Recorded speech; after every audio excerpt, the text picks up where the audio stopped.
The wind in Wyoming, in the late part of the 1870s, does not just blow. It scrapes. It cuts a man down to the bone, reminding him that the land owns him, not the other way around. Silas Coulter knew this. He felt it in his knuckles, thick and stiff on the reins. At 42, he was a man carved from the same hard granite as the mountains to the west, a man who measured his life in acres and head of cattle. He pulled his stallion to a stop on the ridge.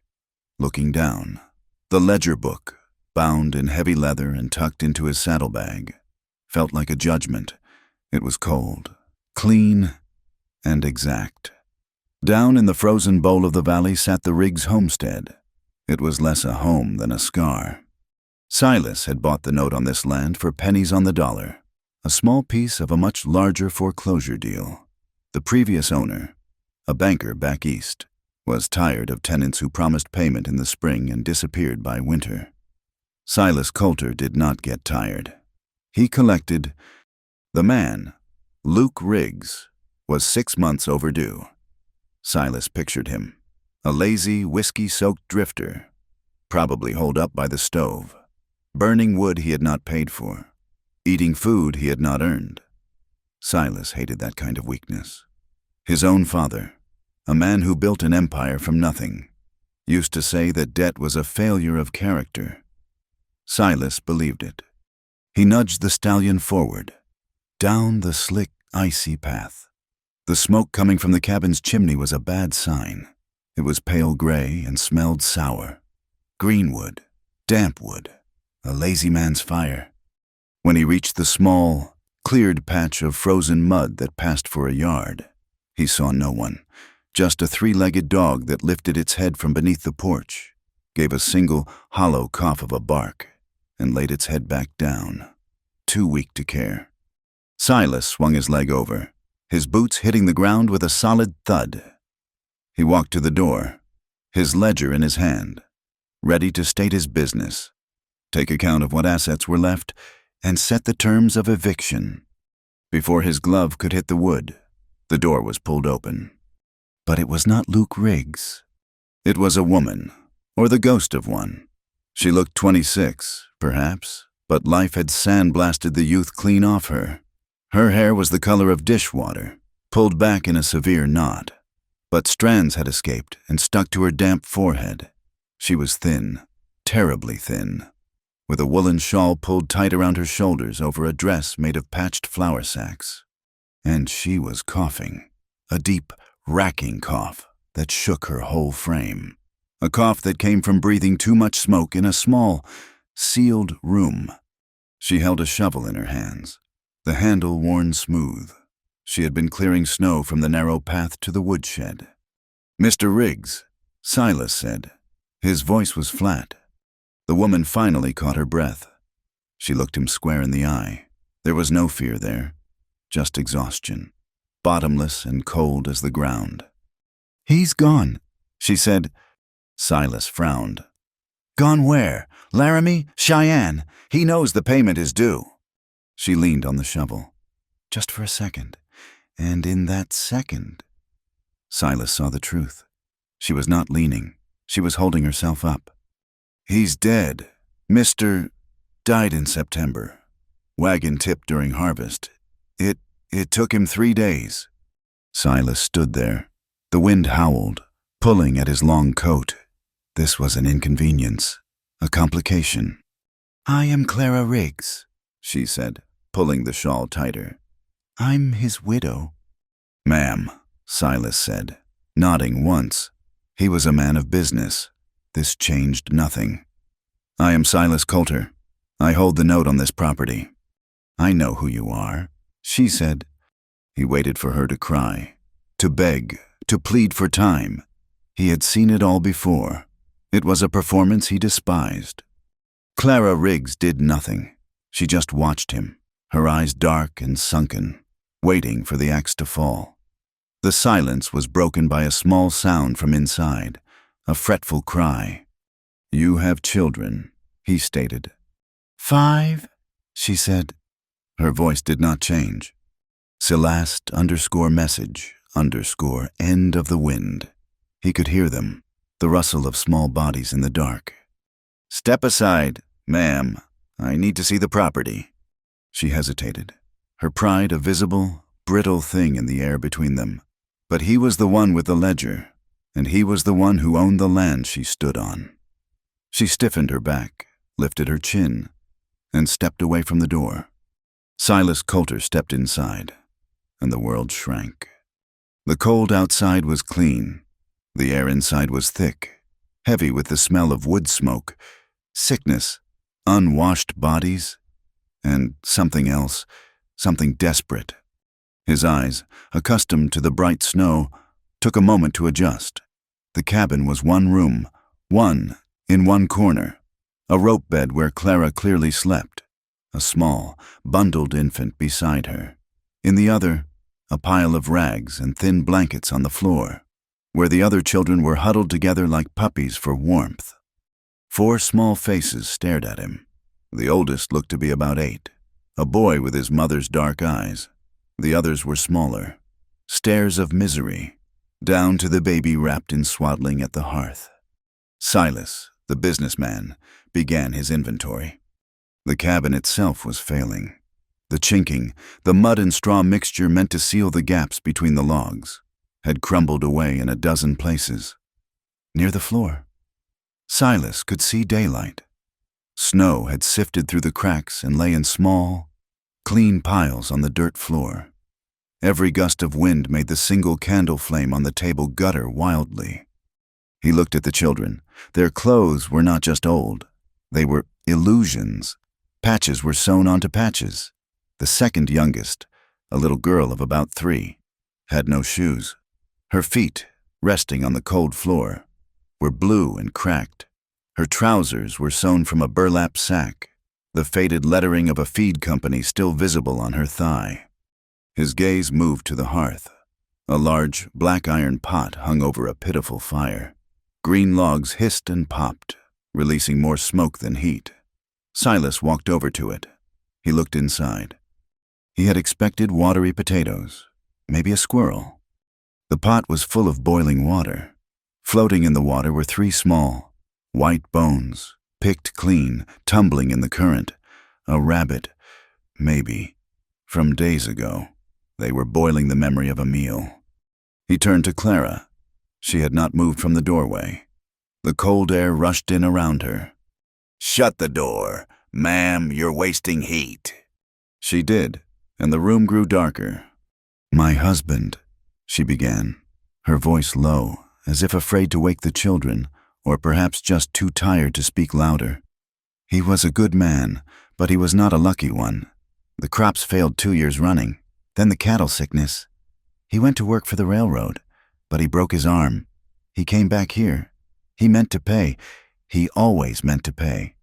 Silas looked at the bones in the pot. "Meaning to pay doesn't fill a ledger. Mrs. Riggs." "I know about the debt," she said, and her voice finally cracked. Just a little. Not with sadness. With anger. "He signed the paper. I told him not to. I told him we could make it on our own. But he wanted things to be easy." She looked at the floor. "There is nothing left to pay you with. You can see that." Silas opened his mouth. He was supposed to say, "The law requires me to give you notice." He was supposed to say, "You have 48 hours to vacate." That was the business. That was the rule. His father's face flashed in his mind. The elder Coulter, standing on the porch of their first big house, turning away a neighbor whose wife was sick. Compassion, his father had told him that night, is a hole in a man's pocket. Everything falls through it. Silas looked at the thin blanket separating the huddle of children from the frozen earth. He looked at the baby, who had begun to fuss, its cries thin and weak. He shut the ledger. The sound was loud in the small room. "I will return in 1 week. Mrs. Riggs," he said. His voice sounded like gravel. "See if you can find some way to settle the account." It was a cruel thing to say. He knew it. She knew it. It was a lie. There was no way. It was just a delay. He was a man who hated delays. Clara Riggs nodded once. She did not thank him. She did not curse him. She just accepted it, as she had accepted the cold and the hunger. He turned, opened the door, and stepped back out into the clean, brutal wind. He did not look back. He mounted his stallion, a magnificent animal, strong and well-fed, and rode away from the cabin, the smell of smoke and poverty clinging to his coat. The ride home was long. The Coulter Ranch was 20 miles of open land, and his house, the one his father had built, was the largest in the territory. It had 10 rooms, thick glass windows from St. Louis, and carpets from Chicago. But Silas did not see the vast, snowy expanse of his land. He saw the inside of that cabin. He saw the greasy, oiled paper patch covering a broken window. He saw the pot of boiling bones. He saw the raw, chapped hands of the woman who had been shoveling snow. And he saw something else. As he had been mounting his horse, he had glanced back, just once. Through the filthy window, he had seen Clara lift the baby. She sat on the edge of the rope bed, unbuttoned her dress, and put the child to her breast. There was a terrible, desperate intimacy in the act, and as she nursed the baby, her other hand reached down and picked up a small hatchet from the floor. She balanced it on her knee, staring at the weak fire. The image would not leave him, the softness of a mother nursing her child, and the hard, cold iron of the hatchet. The two things did not belong together, and yet, in that cabin, they made a terrible kind of sense. She was feeding one child while preparing to chop the green wood that was poisoning them all. He was haunted by her sunken eyes, which held no hope, but also no surrender. Haunted by the sight of that little girl's blue, calloused feet. When he reached his own ranch, the lights were blazing. His foreman, Ben Grady, met him at the stables. Ben was an older man, one of the few who had worked for Silas's father and stayed on. "Cold ride, boss," Ben said, taking the reins.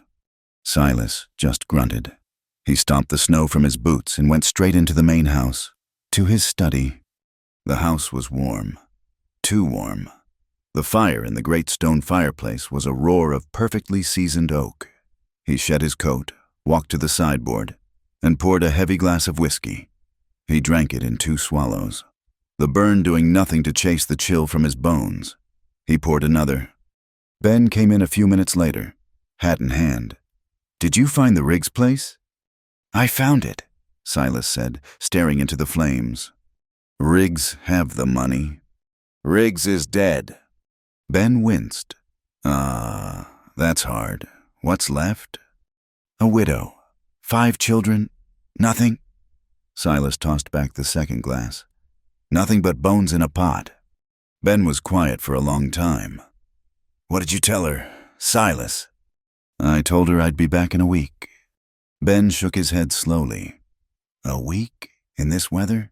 They won't last a week, boss. Not if they're already starving." "She is not my concern."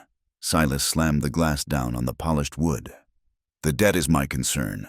The ledger. The law." "The law's a cold bedfellow. Silas. It's the only one that doesn't lie." Silas snapped.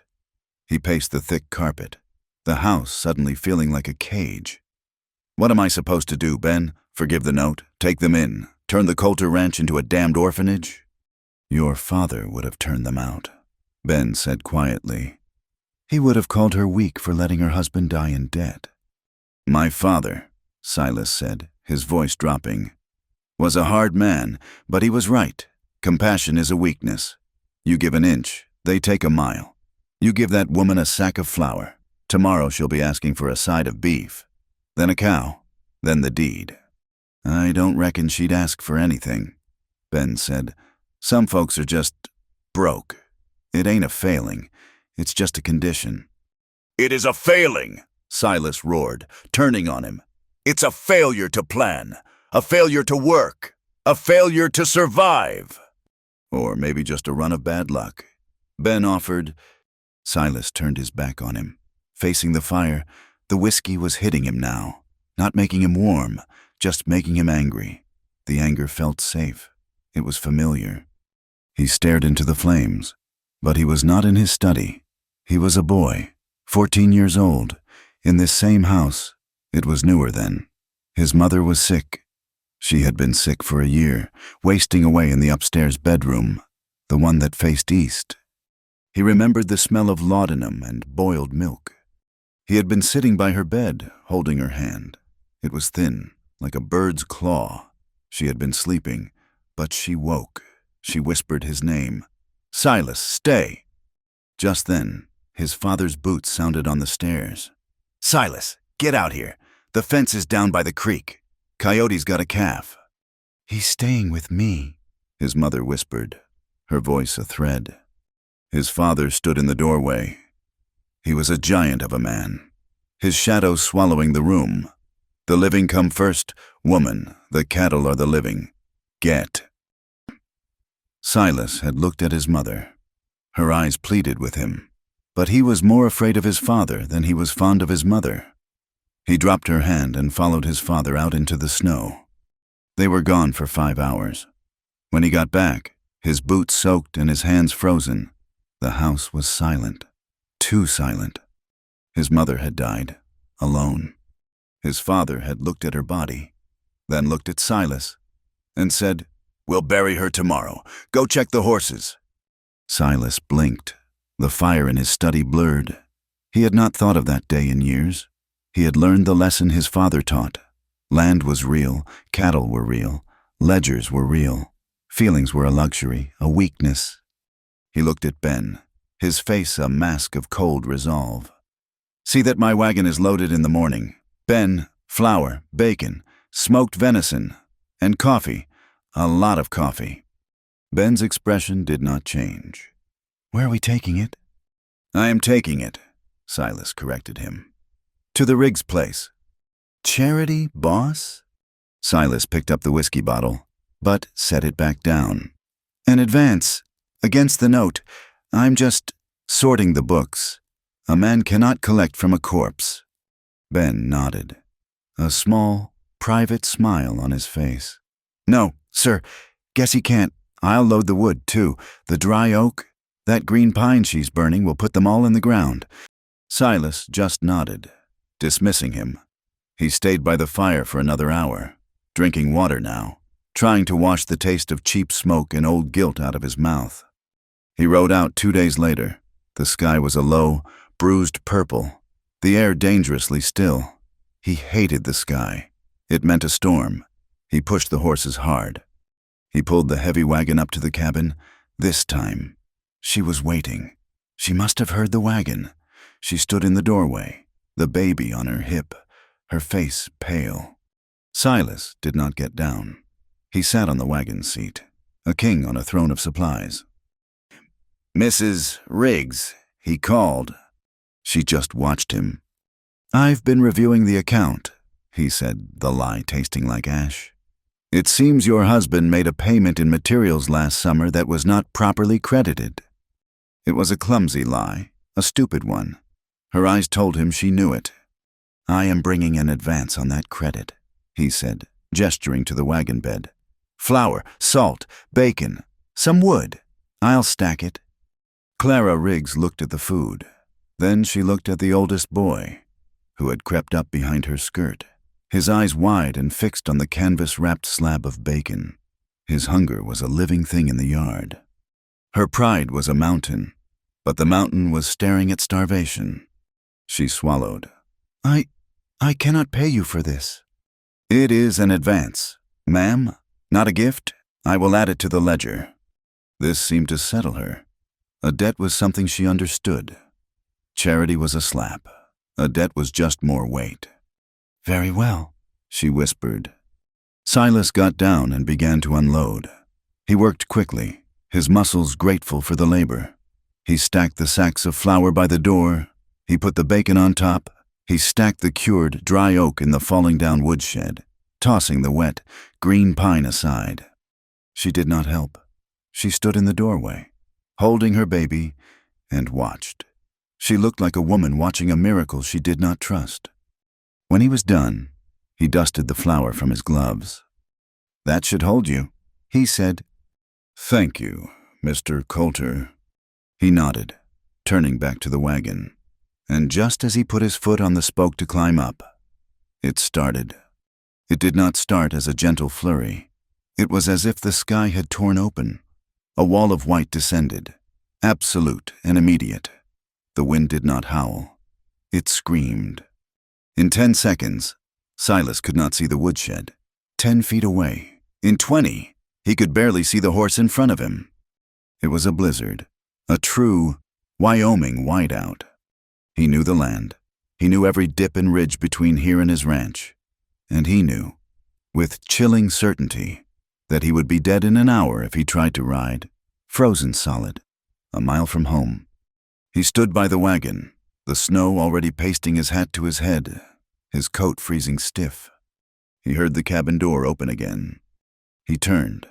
Clara Riggs was standing there, holding the door open. The meager light from her fire spilled out onto the snow. She did not say anything. She just held the door. Silas Coulter, a man who owned 10,000 acres and 5,000 head of cattle, a man who answered to no one, looked at the blinding wall of snow, and then at the dark, smoky, one-room cabin. He was trapped. He pulled his hat down low and walked, head down, into the hovel. He brought the ledger with him. As she barred the door against the screaming wind, the tiny cabin filled with the presence of him, a big, angry, wealthy man, smelling of the clean cold, good leather, and expensive whiskey. He was in her world now, and the storm was just beginning. The wind didn't stop for 3 days. It was a living thing, a white demon trying to claw its way through the logs. The world shrank to that one small, smoky room. Silas Coulter had spent nights on the trail, slept in snow caves, and endured weeks in lined shacks smaller than this. But this was different. This was not solitude. It was confinement. He was a bull trapped in a chicken coop. The first night, he sat on the floor, his back against the cold logs near the door, his long legs drawn up. He kept his hat on.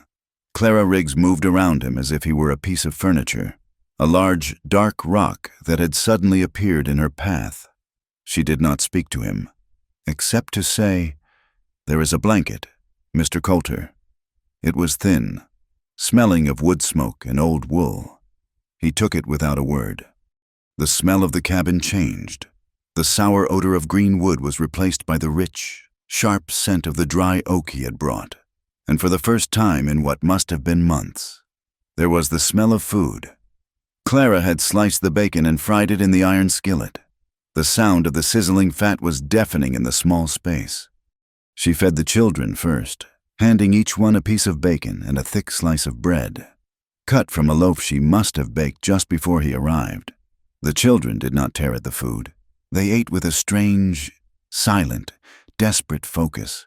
The oldest boy, Sam, ate his piece, then watched the skillet, his eyes tracking every move his mother made.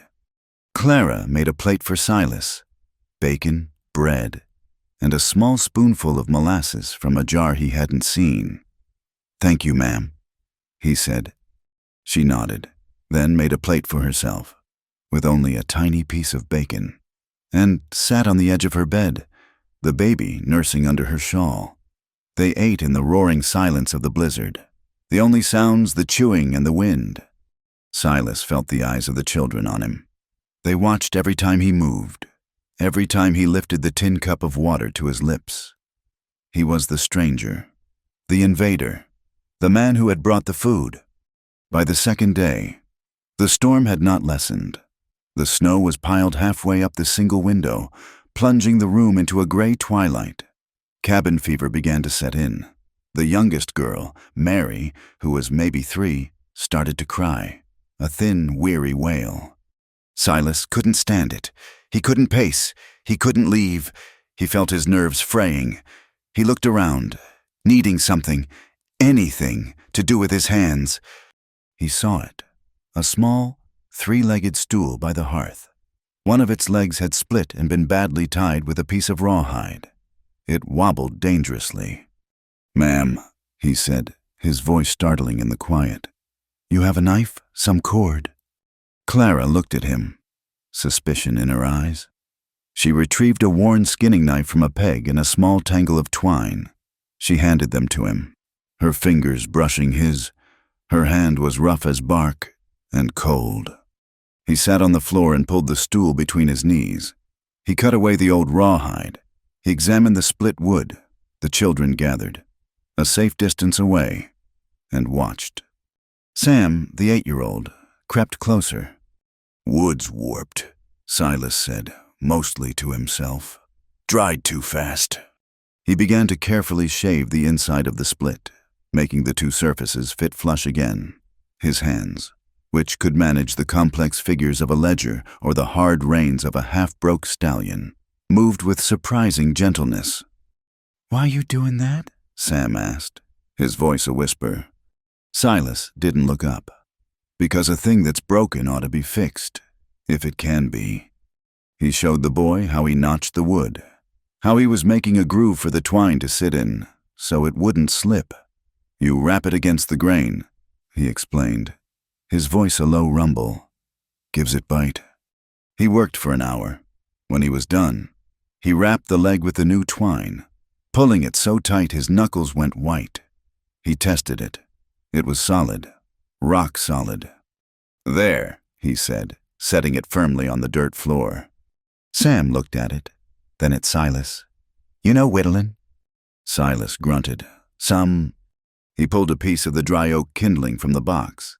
"Don't ever cut towards yourself," he said, holding the knife. "And let the blade do the work. Don't force it." He made a few simple cuts, shaving off long, thin curls of wood, showing the boy how to round an edge, how to make a point. Sam watched, mesmerized. Silas felt the other children relax. Just a fraction. The crying had stopped. He had taken the shape of a large, frightening man and turned it into something understandable. He was a man who fixed things. That night was the worst. The wind seemed to find a new voice, a high-pitched shriek that sounded human. The cold was bitter, seeping through the new chinking Silas had stuffed into the worst of the cracks. Sometime, deep in the dark, Silas woke.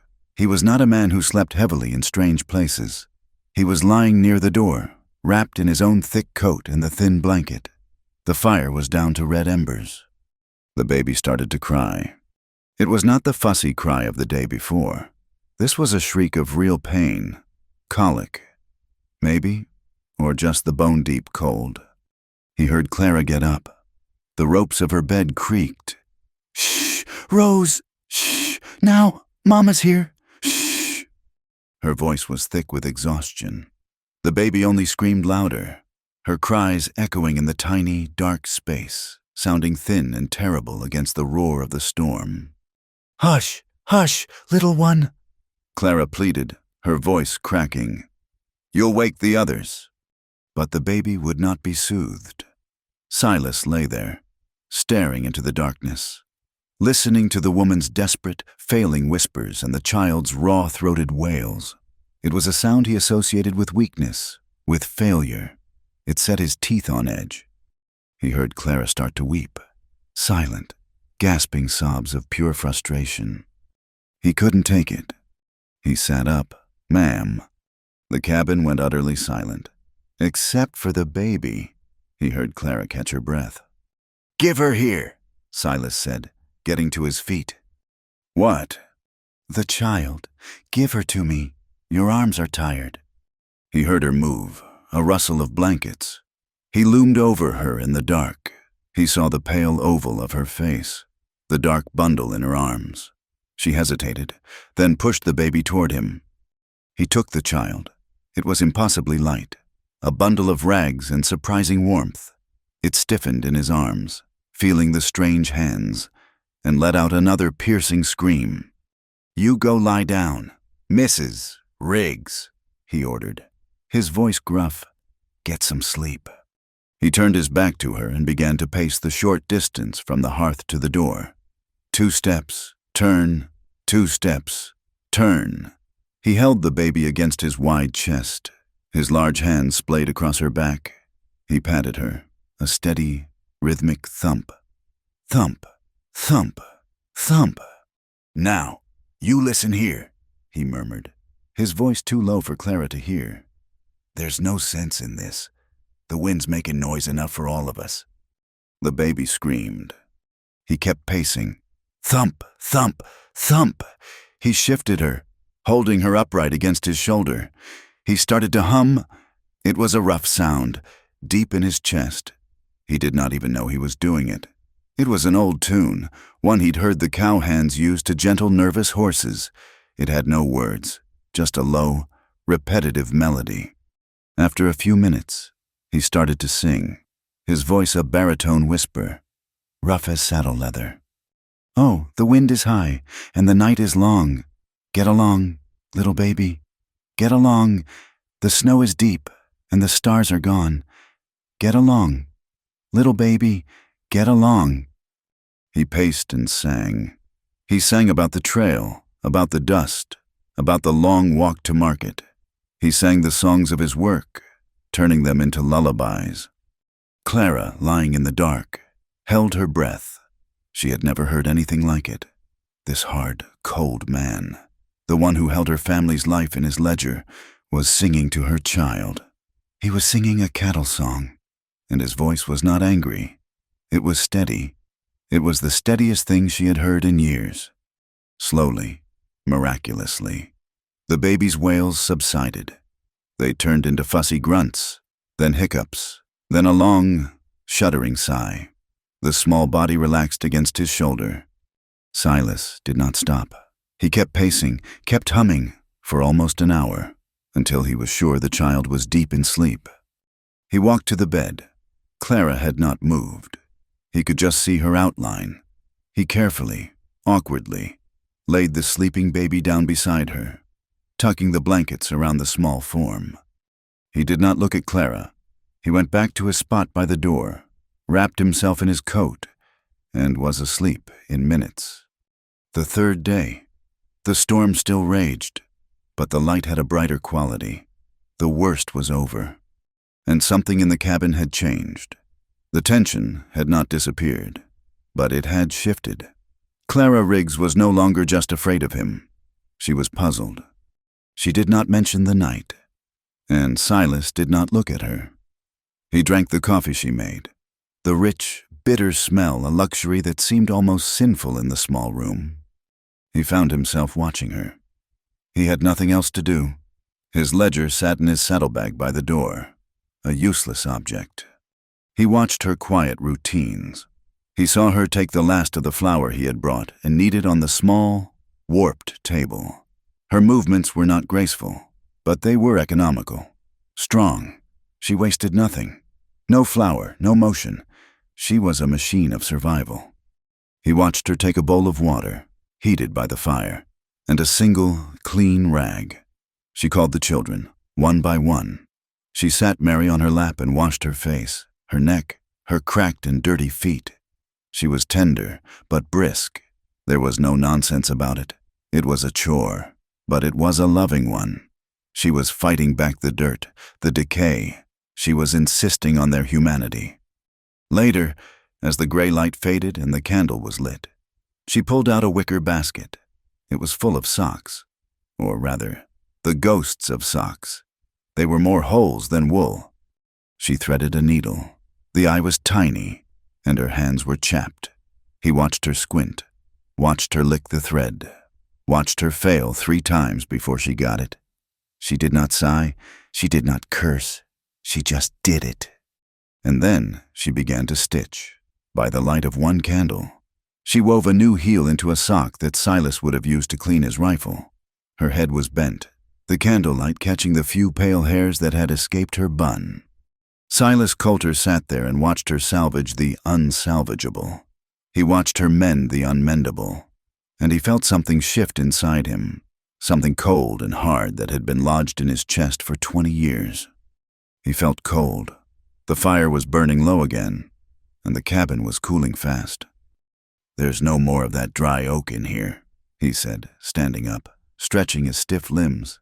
The cabin was so low he had to hunch. "The wood box is full," she said, not looking up from her sewing. "No, the kindling box. It's empty." He looked around. Near the hearth, there was a small, battered chest. It was old, the wood scarred, the leather straps broken. It looked like the right size for holding tinder and scraps. "I'll get some from here," he said, moving toward it. He bent down and put his hand on the lid. "No!" The word was a knife. It was not a request. It was a scream of pure, animal panic. Silas froze, his hand on the wood. He turned his head. Clara was on her feet. The basket of socks had fallen to the floor. Her face was dead white. Her eyes were wide, black with a terror that made no sense. She was staring at his hand on the chest as if he were holding a snake. "Ma'am," he said, his voice low. "I was just looking for kindling." "Do not open it," she whispered. She was trembling, her hands clenched at her sides. "Please." Now he was curious and concerned. What was in there? A weapon? Money she was hiding? Slowly, he lifted the lid. He was the one who owned this land. He would see what was in the box. He looked inside. It was empty. Almost. At the bottom, there was a pile of neatly folded, faded rags. On top of them lay a small, black, leather-bound Bible. Its cover was warped from damp, the gilt lettering of its title long since rubbed away. There was nothing else. No money, no secrets, nothing. He looked from the pitiful contents to her terrified face. He could not make the two things add up. He closed the lid, gently. "There is nothing in here, Mrs. Riggs." She made a sound, a little gasp, and sat down hard on the edge of the bed. She put her face in her hands. Her shoulders shook. The children watched, their faces pale. Sam put a protective arm in front of his sister. Silas stood there, feeling like a brute. "I did not mean to—" He sold it all," she whispered into her hands.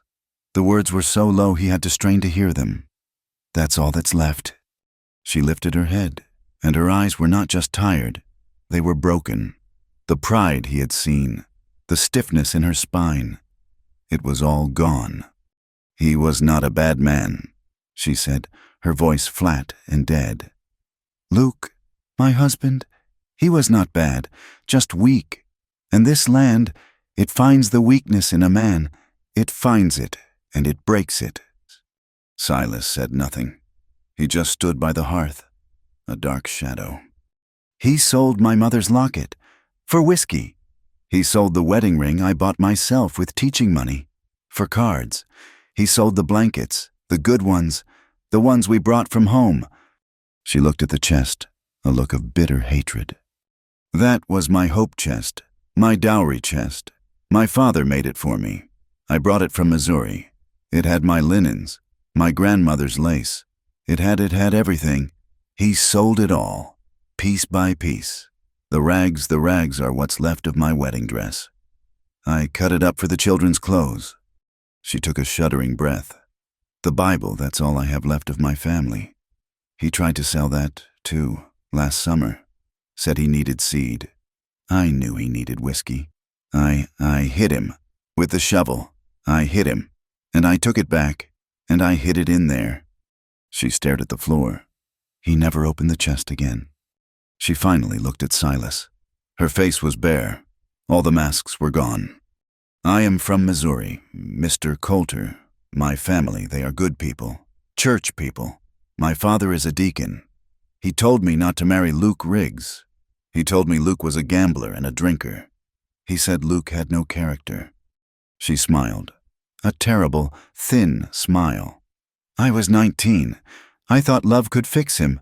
I thought the West would make him strong. I ran away with him. My father, he wrote me one letter. He said I had made my bed in shame, and I was not to write to him again. He said I was no longer his daughter." She wrapped her arms around herself. "So, you see, Mr. Coulter, there is nothing left. There is no one to ask for help. There is just this. I left my home to escape shame, and I found this." Silas stood and listened to the entire story. He did not move. He did not judge. He had seen his own father's brand of righteous hardness destroy his mother. He was looking at another victim of another hard man. He looked at Clara Riggs, this 26-year-old girl who looked 40, this daughter of a deacon who had hit her husband with a shovel to save her Bible. He did not tell her about his own mother dying alone. He did not offer her a single word of his own past. He just looked at her, and for the first time, he saw her. He saw the woman, not the debtor. He gave a single, slow nod. It was not pity, it was respect, a silent understanding. She had told him her shame, and he was still there. The next morning, the world was silent. The wind had stopped. Silas opened the door, and the light that flooded the cabin was blinding. A pure, painful white. The storm was over. The sky was a brilliant, aching blue. The drifts were piled 15 feet high, sculpted by the wind into waves and castles. The spell was broken. The fragile quiet of the last 3 days evaporated. Silas was the landowner again. Clara was the tenant. He went outside, his boots sinking deep into the new snow. He began the long, hard work of digging out his horses and his wagon. He did not speak. Clara watched him from the doorway. She saw him check his horses, feed them from a bag of oats he'd had in the wagon. He was all business. When he was finally ready, the horses hitched. He walked back to the door. "The food should last you a while," he said. His voice was flat, impersonal. "The snow will melt off in a week or 2. "Mr. Coulter," she started. I will be back to assess the account," he said, cutting her off.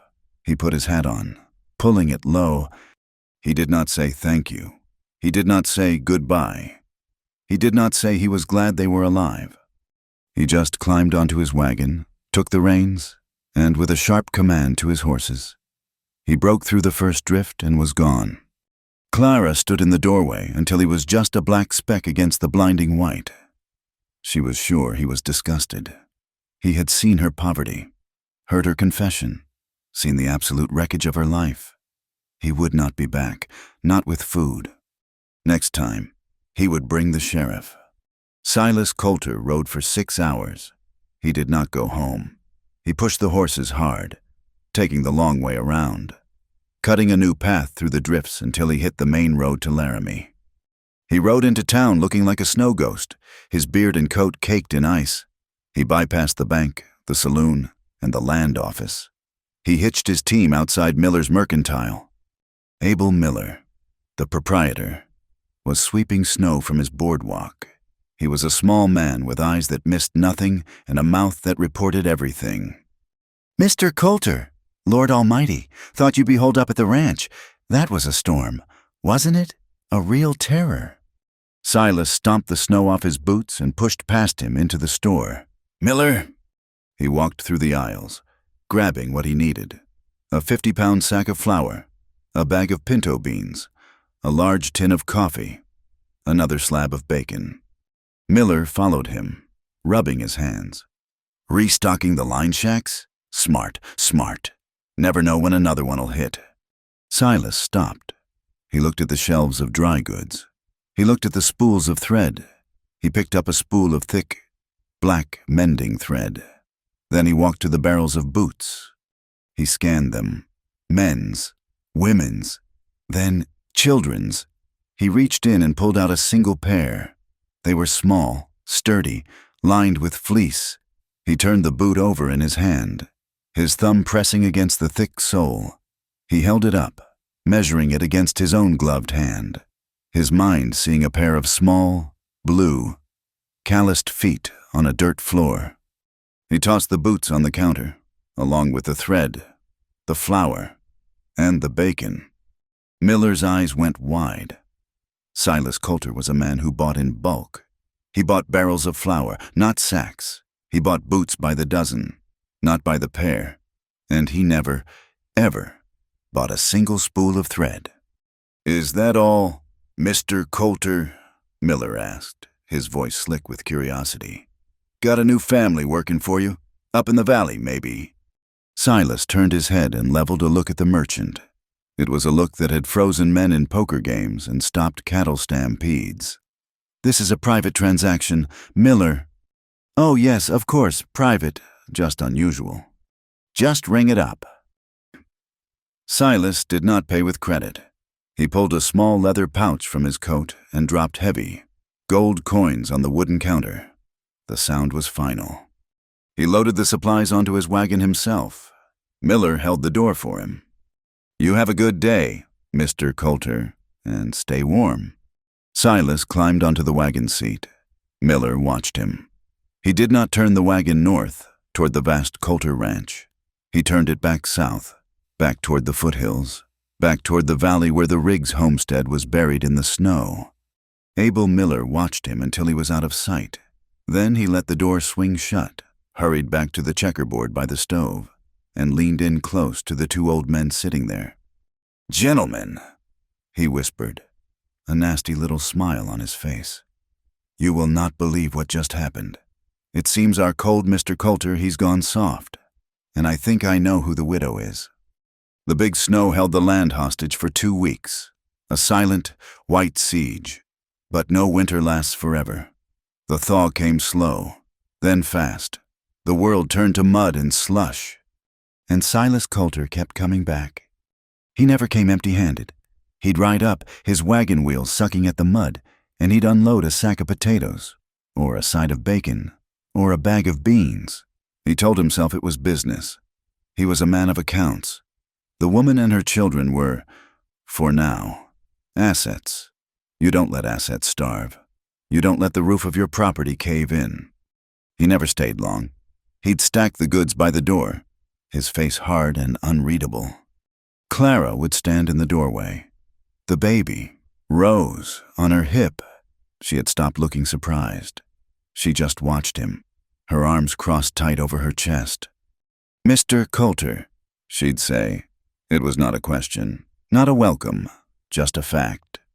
"Ma'am," he'd nod, just marking it in the ledger. He never went inside, not since the blizzard, and she never invited him. But he noticed things. The yard, which had been a mess of broken tools and drifted snow, was cleaner. The path to the woodshed was not just clear, it was neat. The one glass window, the one that wasn't patched with oiled paper, had been washed. He saw the children's faces, still thin, but not so haunted. The little girl, Mary, was wearing the fleece-lined boots he'd bought at Miller's. She'd peek at him from behind her mother's skirt, then hide again. One day, he rode up, and Clara was outside, splitting wood from a log he'd left. He pulled his horse to a stop and just sat there. She had cut her hair. She'd taken the shears, the ones for the sheep she no longer had, and had sawed off the long, lank hair. It was short now, like a boy's, just brushing her jawline. It was a practical cut. It would stay out of her eyes. It would not get caught in the wind. But it changed her. It laid bare the fine, strong line of her neck and the sharp, hollowed angle of her jaw. It made her look younger than her 26 years, and somehow ancient, a warrior, stripped for a fight she could not win. She stopped, the axe in her hand. She thought he was staring. "What is it?" she asked, her voice sharp. Silas realized he'd been holding his breath. He swung down from the horse. "Nothing." This time, he hadn't brought the wagon. He'd just brought his horse and a saddlebag. He pulled a wrapped cloth from it. I brought coffee." He said he'd packed a hot pot from his own kitchen. It was an excuse. He knew it. "It's a cold morning." He had 2 tin cups. He poured one, handed it to her. She wiped her raw hands on her trousers before she took it. Her fingers brushed his. He poured his own. They stood in the yard, in the freezing air, and drank the hot, black coffee. The silence between them was a physical thing. It was 1,000 pounds of things unsaid. "Wood splits easier in the cold," she said, just to break the quiet. "It does," he said. He looked at her hands, wrapped around the tin cup. They were red, chapped, with half-healed blisters. They were not a woman's hands. They were the hands of a field worker. He wanted to say something. He had no idea what. "Your hair. You look, I see you." He wanted to take the axe from her. He wanted to tell her to go inside, to sit by the fire. He said, "Coffee's hot." "Yes," she said, looking down into the cup. "It is, thank you." He finished his in 2 swallows. It scalded his throat. "I have business in town," he said, too quickly. He poured the rest of the pot into her cup. "Don't let the children have any." He mounted his horse and rode off, feeling like a fool. He had stayed 5 minutes. It felt like a lifetime. And he had lingered too long. He rode straight to Laramie, not to the Mercantile. He went to the courthouse. He found Judge Elias Hargrove in his dusty office, his feet on his desk, a glass of whiskey by his hand, and it was not yet noon. Hargrove was a man who understood the law as a tool, like a hammer, to be used to build things for men like himself. "Silas," Hargrove said, not bothering to move his feet. "What brings you to town? Come to file that eviction on the Riggs place?" Silas stood in the middle of the room. He did not take off his hat. "I'm here about the Riggs note." "About time. Land's no good to you, sitting fallow. That Luke Riggs, he was a waste of skin. Drank himself to death. I heard—" "He's dead," Silas said, his voice flat. "He left a widow and 5 children. Hargrove grunted. "A pity. The law's the law. Silas, she can't pay. She's got to go. Simple." Silas stood there, his hat in his hands now. He turned it, staring at the brim. "I was wondering, Judge, about the debt. Given the circumstances, I was thinking of restructuring it, forgiving a portion, on compassionate grounds." The judge's feet hit the floor with a thud. He sat up. He leaned forward, a slow, ugly smile spreading on his face. "Forgiving? Restructuring?" He let out a wet chuckle. "Silas Coulter, the son of Elias Coulter, who would foreclose on his own mother. You, talking about compassion?" Hargrove stood up and walked around the desk. "I heard—" "Silas, this town ain't as big as your ranch. People talk. Abel Miller, he's been talking. Says you're making weekly runs out to the Riggs place. Flour, bacon, boots, children's boots." The judge leaned in, his voice dropping to a conspiratorial whisper. "You gone soft, son? You sweet on that little brood widow? 5 head of children? Lord, man, that's a ready-made burden, not a romance. You can do better than that." Silas felt the blood rush to his knuckles. He wanted to hit the man. He wanted to break the smug, knowing look on his face. He remembered his father's voice. "Never show weakness, never let them see you care." He put his hat back on. "It's a business matter. Judge, I just want to know my options." "Your options?" Hargrove laughed. "Your option is to evict her and take the land.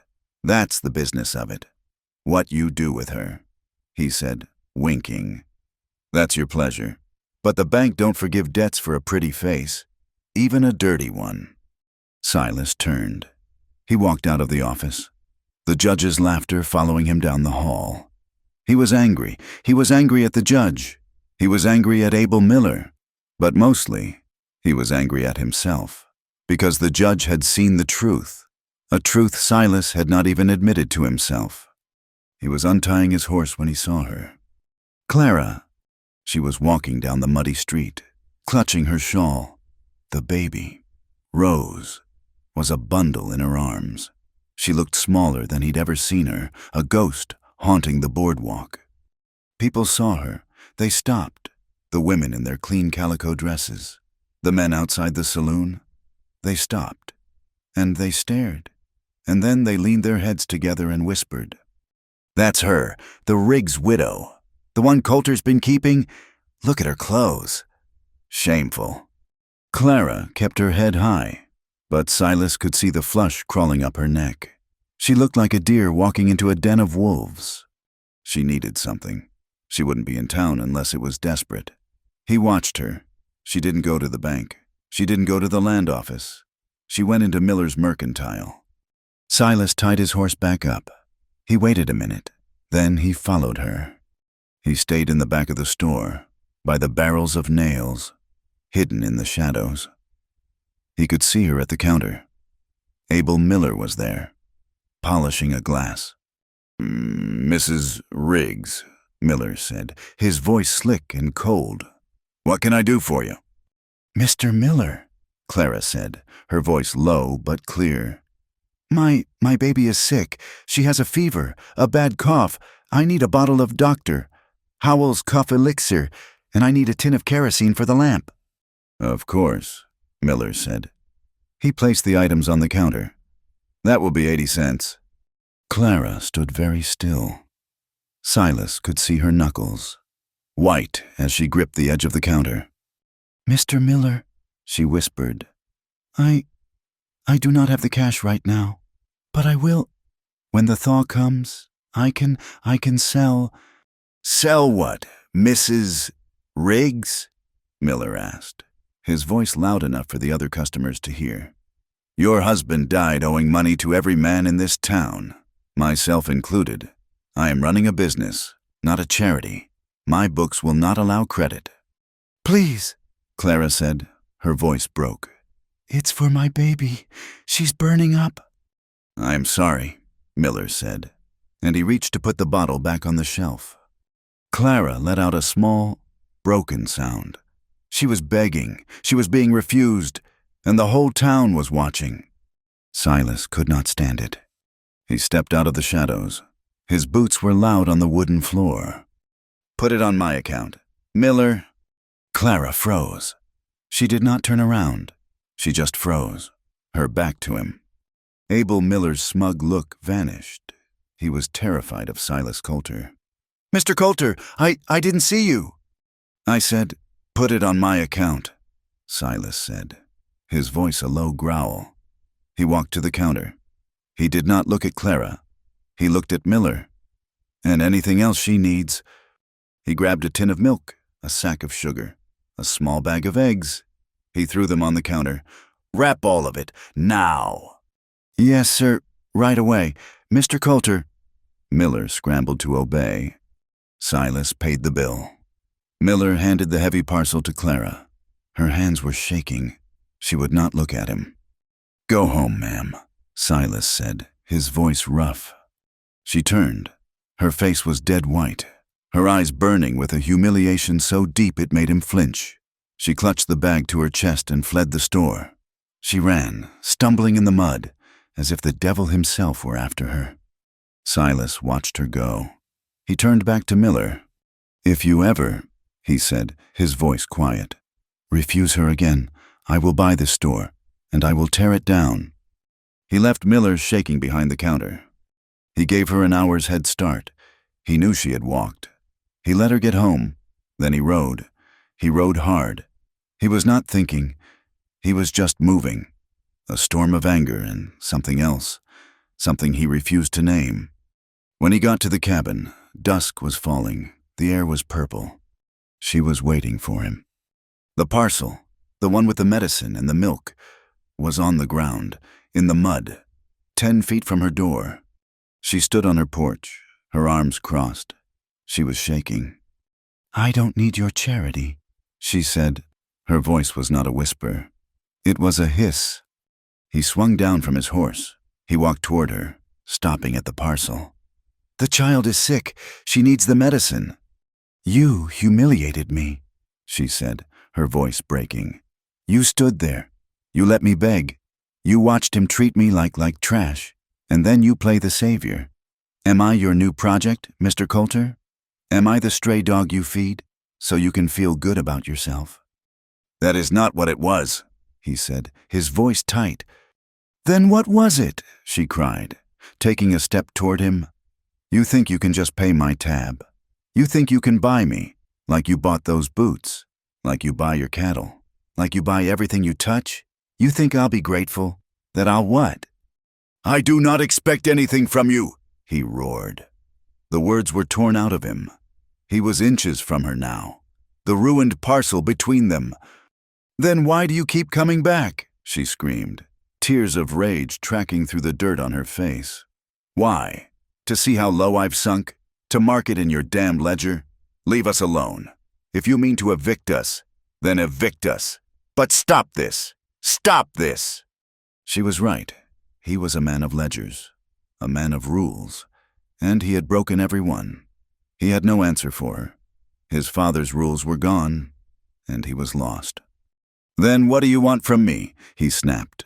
It was not a question for her. It was a question for God. In his anger, his frustration, his utter confusion, he reached for her. He did not mean to. His hand shot out, and he grabbed her wrist. He did not mean to hurt her. He meant to stop her, to stop the words, to stop the shaking. And the world stopped. The wind died. The last bird was silent. He was holding her. His thick, calloused, gloved hand was wrapped around her tiny, bird-bone wrist. She did not pull away. She stared at his hand.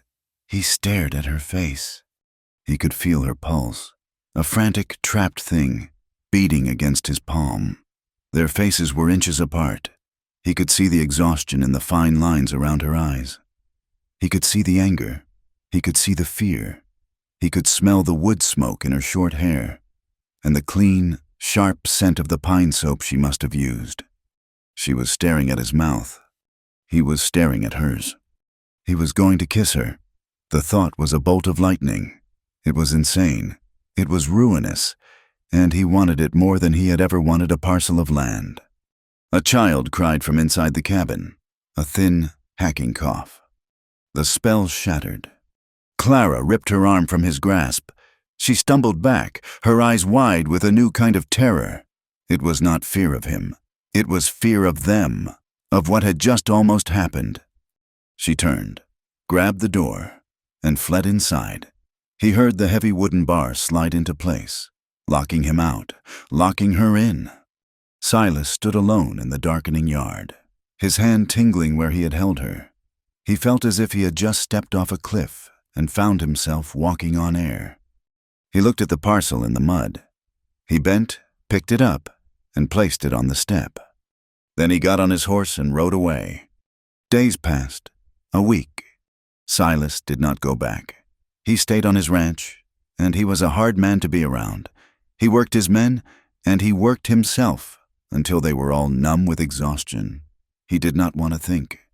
Ben Grady, his foreman, watched him. "You got a burr under your saddle, boss," Ben said one evening. Silas just grunted and kept walking. He was in his study one afternoon, staring at the ledger, at the name Riggs, Luke, when Ben knocked on the open door. "Boss, you got a visitor?" Silas looked up. In the doorway of his massive, fine house stood the boy, Sam. He was alone. He looked small and terrified, his patched coat too thin, his eyes wide as he took in the polished wood and the leather chairs. He was clutching something wrapped in a clean, white cloth. Silas stood up. "Boy, what are you doing here? Did you walk?" Sam nodded. His eyes were fixed on Silas. He held out the package. Ma said to give you this. She said we're obliged for the medicine." Silas took the bundle. It was heavy. He unwrapped the cloth.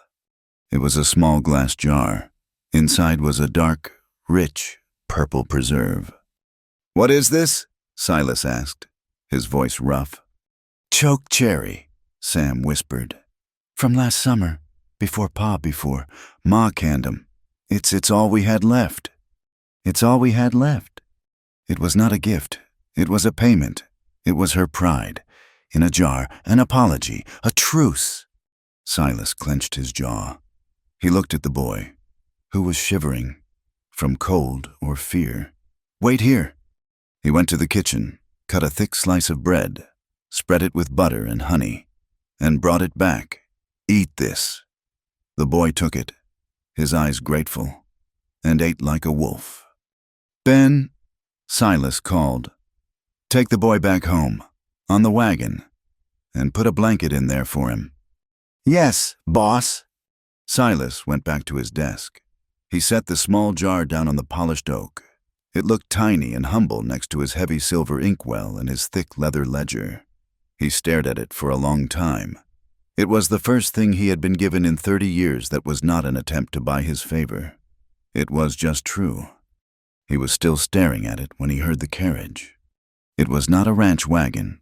It was a fast, light, eastern carriage, the kind that cost too much and broke on the open prairie. It pulled up to his house, and a man got out.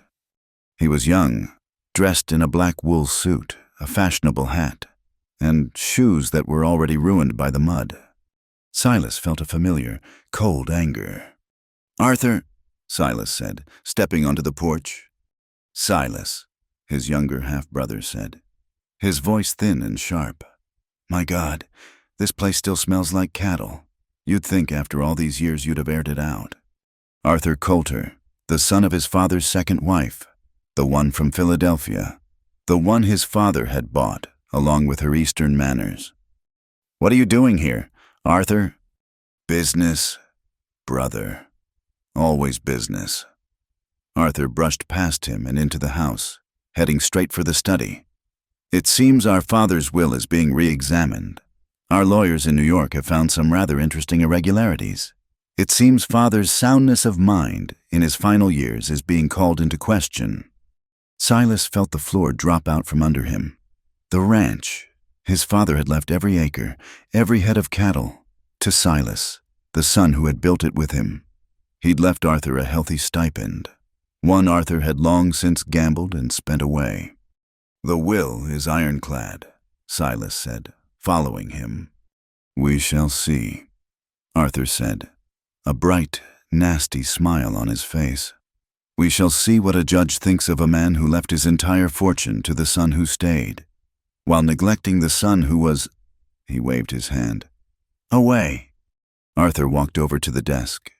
He saw the ledger, and he saw the jar. My, he sneered, picking up the small jar. "What is this? Don't tell me you're eating this peasant food. Did one of your squatters give you a present? How quaint." "Put it down," Silas said, his voice dangerously low. "Why?"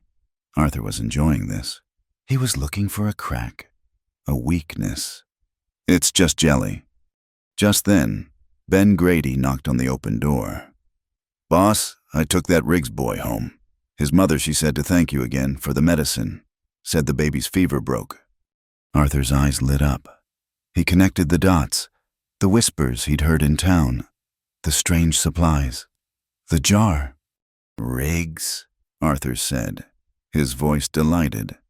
"Oh, Silas, don't tell me. All that gossip in town is true? You've been playing nursemaid to some widow, some dirty, penniless woman with a litter of children? Get out of my study, Arthur." "Is this from her?" Arthur held the jar up to the light. "Is this what's addled your brain? You're giving away supplies? Visiting shacks? Father would be spinning in his grave. You are disgracing the Coulter name, going soft over some frontier trash." "I said," Silas said, taking a step. "This is perfect," Arthur laughed, a high-pitched, ugly sound. "This is exactly what the lawyers needed, proof of your unsound mind. You're throwing away the family fortune on some... Silas moved. It was not a thought. It was an explosion. It was the rage from the judge's office. It was the shame from Miller's store. It was the tension from that night in the yard. It was 20 years of hating this man's smug, soft face. He hit his brother.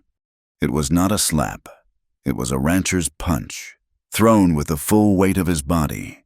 His fist connected with Arthur's jaw with a sickening crack. Arthur flew backward, his arms windmilling. He crashed over a leather chair and crumpled to the floor. The jar of preserves flew from his hand and smashed against the stone fireplace. Silas stood over his half-brother, chest heaving, his knuckles split and bleeding. Ben was frozen in the doorway, his mouth open. It was the first fight on Coulter land in decades. Arthur groaned, holding his face, spitting blood. Silas did not look at him. He was staring at the dark, purple stain of choke cherries spreading down the stones of his hearth. He was staring at the broken glass. He had broken the only true thing in the room. Arthur Coulter left Laramie on the morning stage. his jaw swollen and his pride in tatters, leaving behind a new and dangerous poison in the town's air. Silas had won the fight, but he had lost his privacy. The story of the punch spread faster than a prairie fire. The brawl at the Coulter Ranch, over the broodmare widow, as Judge Hargrove had so delicately put it, was now common gossip.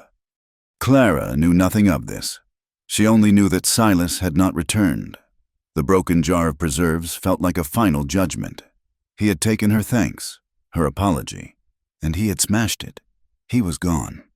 A week passed. The mud began to dry. The first stubborn green shoots of spring pushed through the cold earth. Clara worked, as she always did, from sunup to sundown. She was trying to mend the fence around the small garden plot, her hands aching, her mind numb. She did not see the man on the mule until he was almost in her yard. He was not a rancher. He was a man dressed in a dusty black suit, too warm for the day. With a wide-brimmed black hat, he carried a large, leather-bound book. He had the soft hands of a man who did not work, and the hungry eyes of a man who looked for sin. "The Lord's peace be upon this house," he called, his voice oily and loud. He dismounted, not waiting for an invitation. Clara straightened up, her hand on the rough fence post. "Mister," she said, nodding.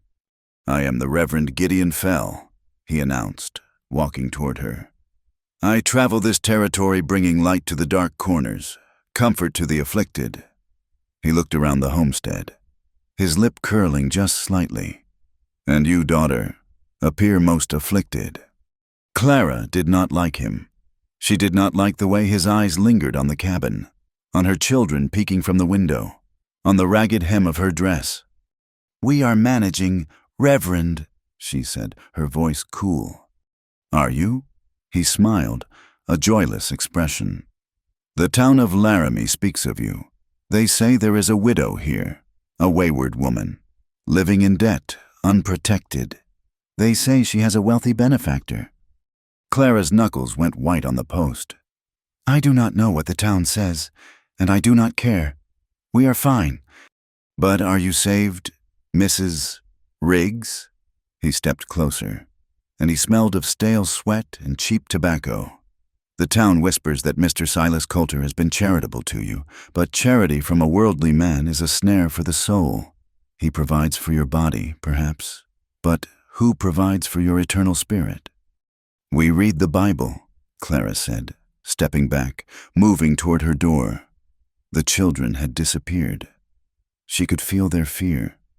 "Reading is not enough," he boomed. "You are a woman alone. You have 5 small souls in your care. It is a heavy burden. The town sees your situation. They see a wealthy man, a poor widow. They see temptation. There is nothing here that concerns you, Reverend." "But it does." He held up his Bible. "I am here to offer you a way out. Confess your sins. Come with me. The church in Laramie has a home for women like you, a place you can work, you and your children, and pay your penance." A workhouse. He was talking about a workhouse. He was calling her a fallen woman, to her face, in her own yard. "I have no sins to confess," Clara said, her voice shaking with a cold, pure rage. "And I have no need of your help. Good day, sir." She turned to go inside. "You will regret this," he called after her. "You are turning from the Lord's mercy. You are choosing your pride." He paused. Then his voice became slick. "And it will do you no good. The man you think is your protector, he is a snake in the grass." Clara stopped, her hand on the door latch. "I heard it myself, in the hotel," the preacher said, enjoying this. "From his own brother, Silas Coulter is to be married, a fine, rich woman from back east, a banker's daughter. It has all been arranged. He is just settling his affairs here, tying up his loose ends." He looked her up and down. "And you, Mrs. Riggs, you are a very loose end." Clara went inside and barred the door. She stood in the dark, her back pressed to the wood, and she did not move. She just listened to the sound of his mule, walking away. She was shaken. not by his offer of salvation, but by the news.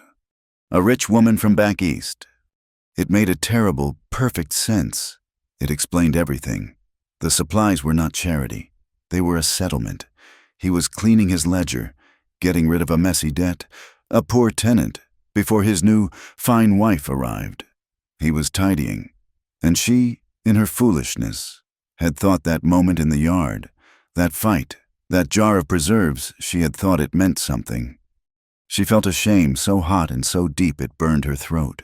She was not just a fool. She was the town's fool.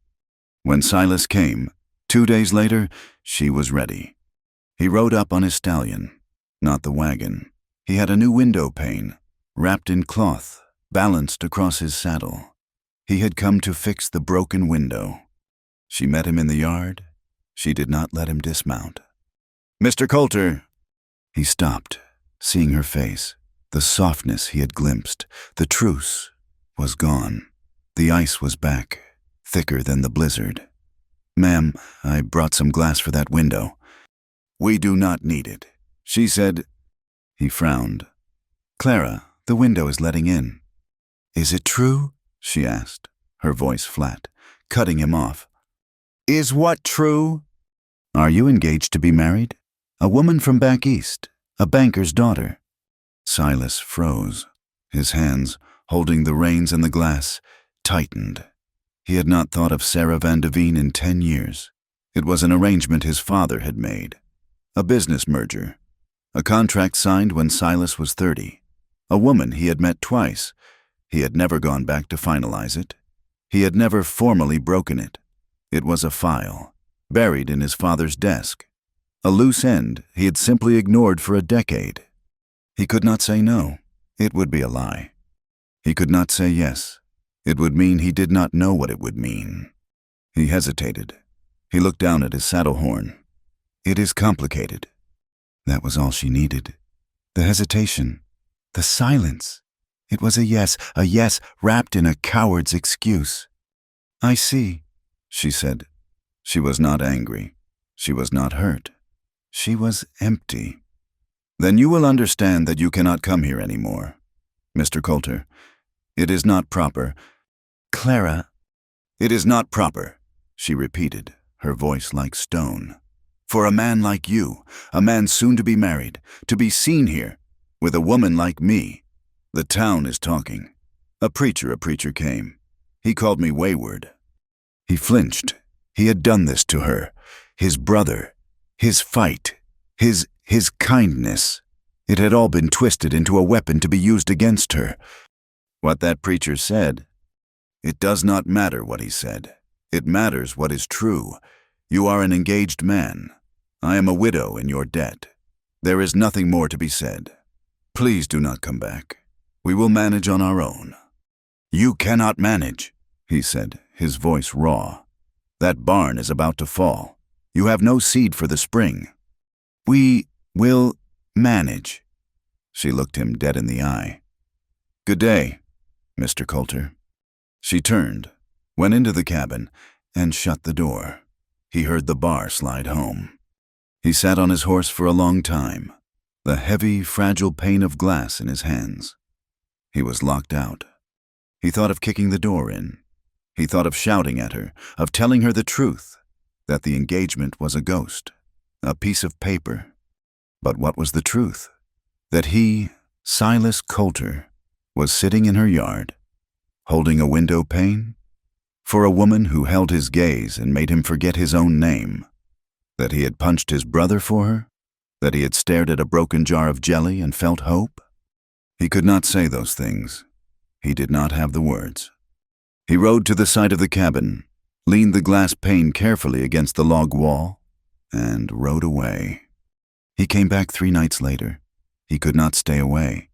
He was worried. He told himself he was just checking on his property. He rode up in the dark. There was no smoke from the chimney. The cabin was a black shape against the stars. The glass pane was still there, leaning against the wall, untouched. His heart went cold. He dismounted, walked to the door. He raised his fist to knock.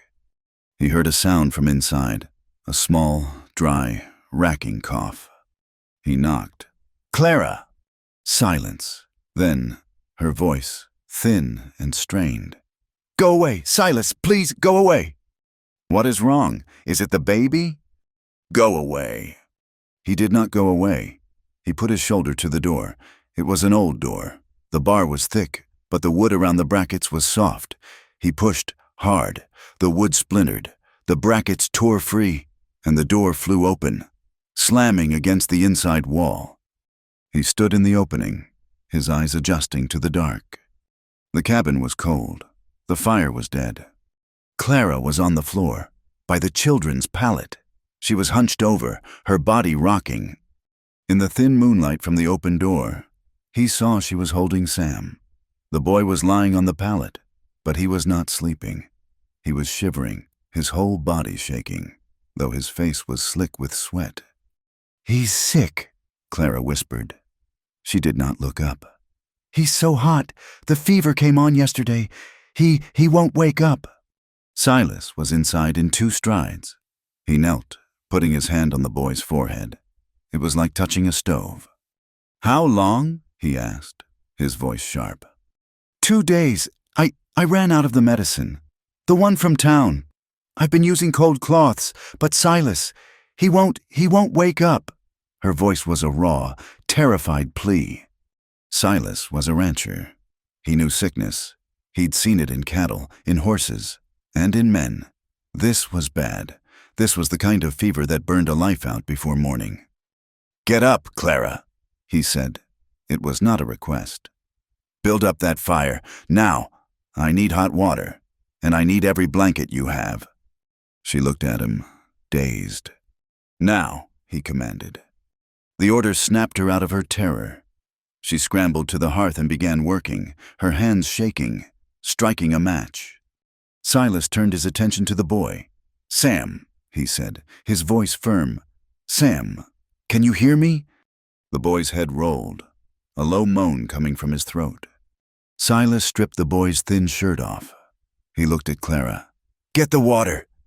The fire was roaring now, the dry oak catching fast. She put the kettle on. They did not speak again for hours. There was no thought of engagements, of property, of shame. There was only the night, the fire, and the small, burning body. Silas took charge. He was a general in a war. He bathed the boy, over and over, with rags dipped in cool water. Trying to fight the heat, he forced water, teaspoon by teaspoon, between Sam's cracked lips. Clara kept the fire going. She kept the water hot, then cool. She found a small bit of willow bark in her herb tin, and they boiled it, forcing the bitter tea into the boy. They were a team. They moved around each other in the small, dark room, their shoulders brushing. He would nod, and she would bring a fresh cloth. She would point, and he would lift the boy so she could change the soaked straw pallet. They did not talk about the preacher. They did not talk about the door. They did not talk about the woman back east. They just fought. They fought the fever. Sometime, in the darkest hour, just before the first hint of dawn, Sam's shivering stopped. Silas put his hand on the boy's chest. The heat was less. It was not gone, but the furnace-like rage had banked. The boy's breathing, which had been fast and shallow, was deeper, slower. "He's sweating," Silas whispered. Clara touched his forehead. It was wet, not with the dry, burning heat, but with real sweat. The fever had broken. She let out a sound, a sob that had been trapped in her chest for 48 hours. She swayed on her feet, the world tilting. Silas stood up and caught her. She was not a widow. She was not a debtor. She was just Clara, and she was at the end of her strength. She sagged against him, her full weight, her face pressing into the rough wool of his coat. He's all right," she whispered, her voice muffled. "He's all right," Silas confirmed. He stood there, in the middle of the cold, smoky cabin, and held her, his arms, which had been so strong and sure all night, wrapped around her. He was holding something as fragile as that window pane. and as strong as the mountain. He held her. She did not weep. She just stood and let herself be held. She breathed in the scent of him, clean cold, hoarse and strength. He held her until her shaking stopped. Finally, she leaned back, but did not move out of his arms. She looked up at him in the gray, pre-dawn light. Her face was smudged with soot, her eyes red-rimmed. "You came back," she whispered. "I did." She fell asleep, right there, standing up, her head on his chest. He stood there for a long time, holding her, listening to the two sounds he thought he would never hear, the steady, slow breathing of the sleeping boy, and the quiet, trusting sigh of the woman in his arms. He did not leave. Sam recovered. Within 2 days, he was sitting up, asking for food. The crisis was over, and Silas was still there. He did not move into the cabin. He slept in the barn, in his bedroll, but he did not leave. He took the splintered door off its hinges and he fixed it, the right way. With new wood and long screws from his saddlebag, he installed the new window pane. Clara watched him. She said nothing. The children, however, had decided. He was no longer the invader. He was the man who had saved Sam.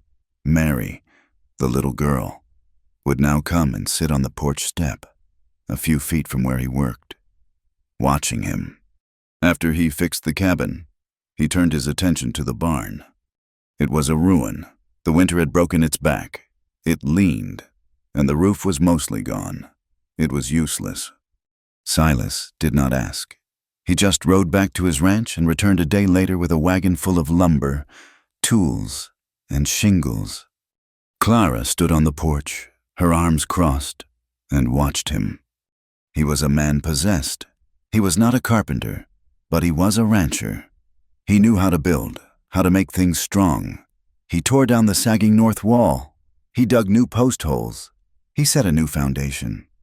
He worked all day, every day. He took off his coat, then his shirt. The sun was warmer now, and he worked, the muscles in his back and shoulders moving, slick with sweat. He worked like a man trying to beat something or build something he did not understand. Clara watched him. She watched him hammer. She watched him saw. She watched him build. He was not fixing a debt. He was building a home. She brought him water. She brought him bread and bacon at noon. They did not speak of the future. They did not speak of the past. They just existed in this new, strange quiet. One night, the work was done. The new wall was up. A new, tight roof covered half the barn. It was strong. It would last. Silas sat on a log outside, rubbing the new blisters on his hands. He had not done this kind of labor in 20 years. He was sore, but he was not tired. He felt clean. The stars came out, bright and sharp in the clear spring sky. He heard her footsteps. She came out of the cabin, carrying 2 tin cups. She handed one to him, coffee. She did not go back inside. She sat on the log with him, not touching, but not far. They sat in silence for a long time. "Why?" she finally asked, her voice quiet. "Why the barn, Silas? It is not in your ledger." He took a long drink of the hot coffee. He stared up at the vast, uncaring spray of stars. He thought of his father. He thought of his mother. He thought of the broken jar. "When I was 14, he said, his voice low. "My mother was dying. She was upstairs in the big house. She'd been sick a long time. She asked me to stay with her." Clara watched his profile, the hard line of his jaw in the starlight. "My father, he came in. He said a fence was down, and we had a calf missing. He told me the living come first. He told me to come." Silas looked at his hands. "So I did. I left her. I dropped her hand, and I went out to fix a fence. When I got back, she was gone. She died alone." He set the cup down. My father, he built an empire. He taught me how to take land, how to count cattle, how to read a contract, how to win. He taught me that feelings were a weakness, that compassion was a hole in your pocket. He turned his head and looked at her. Her face was soft in the starlight, her short hair moving in the slight breeze. "He taught me how to take," Silas said, his voice rough with an old pain. "I never learned how to give. Not something real. I never learned how to stay." Clara looked at this powerful, broken man. She saw the boy who had dropped his mother's hand. She saw the man who had fought a fever, the man who had just, with his own hands, built a roof over her head. She set her own cup down. She did not say she was sorry. She did not say she understood. She just looked at him and said, her voice clear and quiet, "Then stay and learn." It was the simplest invitation, and it was everything. He stood up. He did not know what he was doing. He just knew he could not sit still. He walked into the darkness of the new barn, breathing in the smell of fresh-cut pine. He heard her follow him. She stood in the wide doorway, a silhouette against the stars. He turned. "Clara." She walked toward him. She stopped, so close he could feel the warmth from her.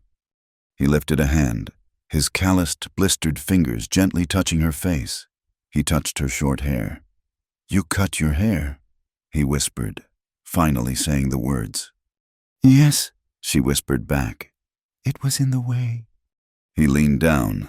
She lifted her face. He kissed her. It was not the angry, desperate kiss he had almost taken in the yard. It was slow. It was tentative. It was a question. Her hands came up and rested on his chest. She kissed him back. It was a kiss of shared exhaustion, of survived nights. It was the taste of coffee and wood smoke. It was aching. It was the first true thing, the first real thing he had ever given. He pulled her closer, his arms going around her waist, and she melted against him, her small, strong body fitting against his. But then he felt her tremble. A small sob caught in her throat. She pushed, gently, against his chest. She pulled away. Her eyes were shining with tears. "Silas," she whispered, her voice breaking. "No, you cannot. Look at me. I have nothing. I am a widow in debt. I have 5 children. I am the town's shame." She touched her own face, her own patched dress. "You are a Coulter. You are building. You deserve more than a woman with nothing left to give." He looked at her.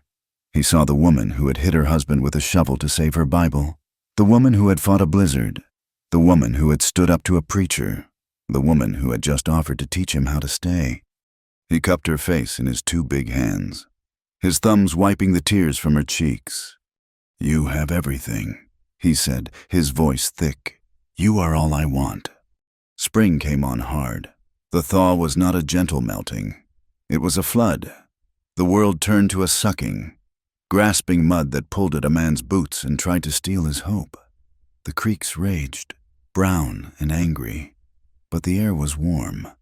In the new-built barn, the horse Silas had left for her, a steady old mare, seemed to breathe it in. Silas had spent more nights in that barn than he had in his own house. He and Clara had found a strange, quiet rhythm. He worked, she worked. They ate their noon meal on the porch, often in silence. The kiss in the barn hung between them, a thing unspoken, a promise and a threat. He was a man caught between 2 worlds, the man he had been, the one of ledgers and law, and the man he was becoming, the one who knew the names of her children, the one who had felt her tears on his hand. One morning, he finished mending the last weak part of the corral. He stood with her by the cabin, the sun warm on his face. "Clara," he said, not looking at her, This is no place for you. For the children, the cabin will not survive another winter." She stiffened, her hand on the porch rail. "We are managing." "Managing is not living," he said, and his voice was rough. "Come back with me. To the ranch. The big house, it's empty. It needs a sound in it, other than my own boots." She looked at him, and her eyes were full of a fear he knew well. Fear of him, of what this meant. "To be what? Silas?" she asked, her voice low. Your housekeeper, your mistress, the broodmare widow the town whispers about. What life is that? For me? For my children? A safe one, he said, a warm one. Safety is not just a roof, she said. It is a name. It is respect. I have my honor. It is all I have left. I am offering you my name, he said, finally. He turned to her. I am offering you all of it. She was stunned. She had expected an arrangement. Not this. She looked at her rough hands, at her cabin, at the 5 small children who were playing in the mud, finally looking fed, finally laughing. I cannot, she whispered. That world, your world, it would eat us alive. I do not belong there. I am the widow Riggs, and you are engaged to a banker's daughter. The old ghost, that is not, he started, frustrated. It does not matter, she said, her voice full of a sadness that cut him deeper than her anger. I need time. Silas, I just need to breathe. He nodded, his jaw tight. All right, Clara, I will not push. He mounted his stallion. I am riding to the north pasture, checking the herds. I will be 2 days. She watched him ride away, and she felt a terrible, cold dread. She had just been offered a new life, and she had been too afraid, too proud, to take it. She did not have 2 days. She did not even have 2 hours. He had been gone, just over the ridge, when the wagons appeared. It was not 1 wagon, it was 3. The first held Judge Elias Hargrove, his face set in a mask of righteous authority. Beside him sat a deputy, and in the back, 2 hired men, rough men from the saloon. The other 2 wagons were driven by townsfolk. She recognized Abel Miller, the merchant. She saw the face of Gideon Fell, the traveling preacher, his eyes gleaming. They had not come to help. They had come to watch. Clara felt her blood turn to ice. She pulled Sam and Mary behind her skirts. The baby, Rose, was asleep inside. Clara Riggs, Judge Hargrove called, climbing down from his wagon. He held a sheaf of papers. The court has reviewed your account. The debt is long past due. Payment has been demanded, and no payment has been made. That is not true, Clara said, her voice shaking, but loud. Mr. Coulter. Mr. Coulter is not here, Hargrove said, a nasty smile on his face. And his interest in you is a matter of town record, a matter of scandal. But it is not a matter of law. The law says the debt must be paid. Today. In full. I cannot, she whispered. Then we are here to execute the eviction, Hargrove announced, loud enough for the gallery of townsfolk to hear. By order of the Territorial Court of Wyoming, the contents of this property are forfeit against the note. He turned to his men. Get to it! Move everything out into the yard! No! Clara shrieked, as the 2 rough men pushed past her. Sam started to cry. This is not right, Clara yelled at the judge. He gave me time. He is a fool, Gideon Fell called from his wagon. A fool led by the nose. The Lord is providing you a chance to repent. Woman, the town has offered you a place in the workhouse. The men began carrying her life out into the mud. The small, warped table, the pot she boiled bones in, the rope bed, the mended, 3-legged stool that Silas had fixed. They threw them on the ground. Please, Clara begged, tears of pure, hot humiliation streaming down her face. Not in front of my children, please. Hargrove ignored her. Get the chest, he ordered. One of the men went to the hearth. He put his hands on the small chest, the one her father had made, the one that held her Bible and the scraps of her wedding dress. No! Clara screamed, a sound that was not human. She flew at the man, beating on his back with her fists. Do not touch that! Do not touch it! The man just laughed, grabbed her by the shoulders, and threw her backward. She fell hard in the mud. The air knocked out of her. Sam ran to her, trying to pull her up. Mama! Mama! This is a disgrace. Abel Miller muttered, though he was watching with hungry eyes. "It is justice," Hargrove said, satisfied. "A hard lesson. Now, get the rest." "Get your hands," a voice said, a voice like cold iron. "Offer things." Every head turned. Silas Coulter was sitting on his stallion on the rise. He had not been checking the north pasture. He had been waiting, just over the hill, giving her time to think. He had seen the wagons. He was not the man who had left an hour ago. He was not the tender, patient builder. This was the son of Elias Coulter. This was the man who had broken his brother's jaw. His face was a mask of cold, terrible rage. He did not ride. He walked the horse, slowly, into the yard. Pushing through the gawking townsfolk, he stopped, his horse's breath pluming, right in front of Judge Hargrove. Hargrove, for all his bluster, took a step back. "Silas, this is a matter of law. It has nothing to do with you." "You," Silas said, his voice dangerously quiet, "are on my land. You are terrorizing my tenant, and you are doing it in front of her children." "The debt is due. Coulter." Hargrove tried to regain his footing. "Are you going to pay it? Are you going to pay this woman's way, right here, in front of everyone?" He was offering Silas one last chance. Pay the money, accept the shame, and be done. Silas looked past him. He looked at Clara, who was on her knees in the mud, her face streaked with dirt and tears, her son clinging to her. He looked at the mended stool, lying on its side. He looked at the man holding her Bible chest. He turned back to Hargrove. "The debt," he said, his voice ringing out in the sudden quiet, "is settled." He reached into his coat. He did not pull out a pouch of gold. He pulled out a folded piece of paper. "But I am not here about the debt. Judge, I am here about the deed." He unfolded it. "I filed this in Laramie this morning, before I rode out. This homestead, this land, 160 acres. Free and clear, it is no longer part of my estate. It is no longer in my name." He held the paper out. Hargrove looked at it, confused. What foolishness is this?"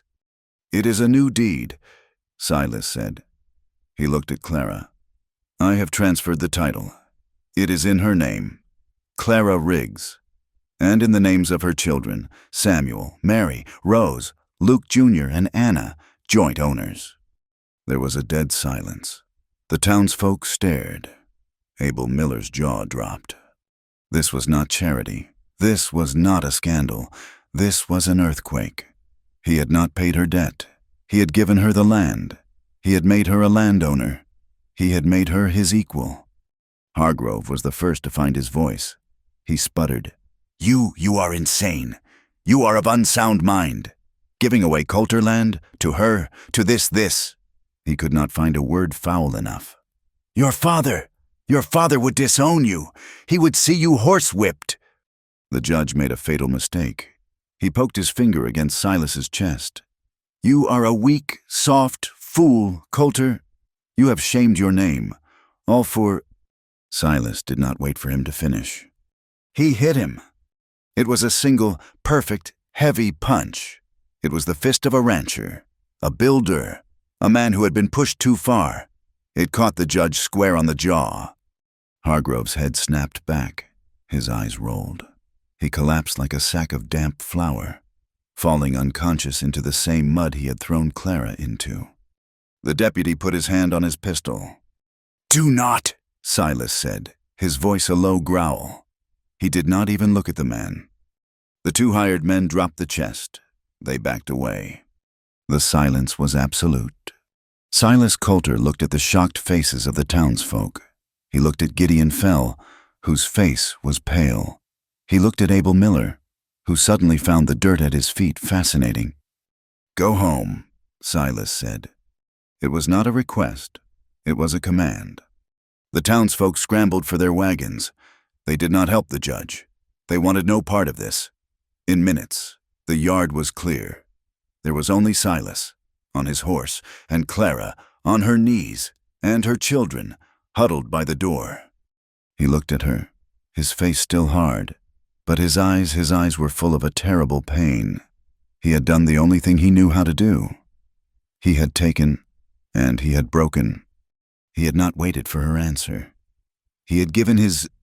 Without a word, he wheeled his stallion, dug in his heels, and galloped away. He left her there, the owner of her land, and the mistress of a war she had not asked for. That night, the rain came. It was not a spring shower. It was a deluge, a cold, driving storm that turned the yard back into a lake of mud. Clara got the children inside. She righted the furniture. She held the deed in her hands, her name, their names, written in clear, strong ink. She was safe. She was free. Her children were safe. And she had never, in all her life, felt so utterly, completely alone. He had not stayed. He had saved her, and he had fled. He had given her the land, but he had taken himself away. He had seen her pride, and he had honored it. And in doing so, he had left her. She put the children to bed. Sam, wide-eyed, asked, "Is Mr. Coulter coming back?" "Go to sleep," she whispered. She waited until they were breathing the deep, even breaths of sleep. She put on her heavy, worn shawl. She took the deed. She looked at the new barn and the steady old mare he had left there. She made a choice. She rode. She had no idea how to get to his ranch. She only knew it was north.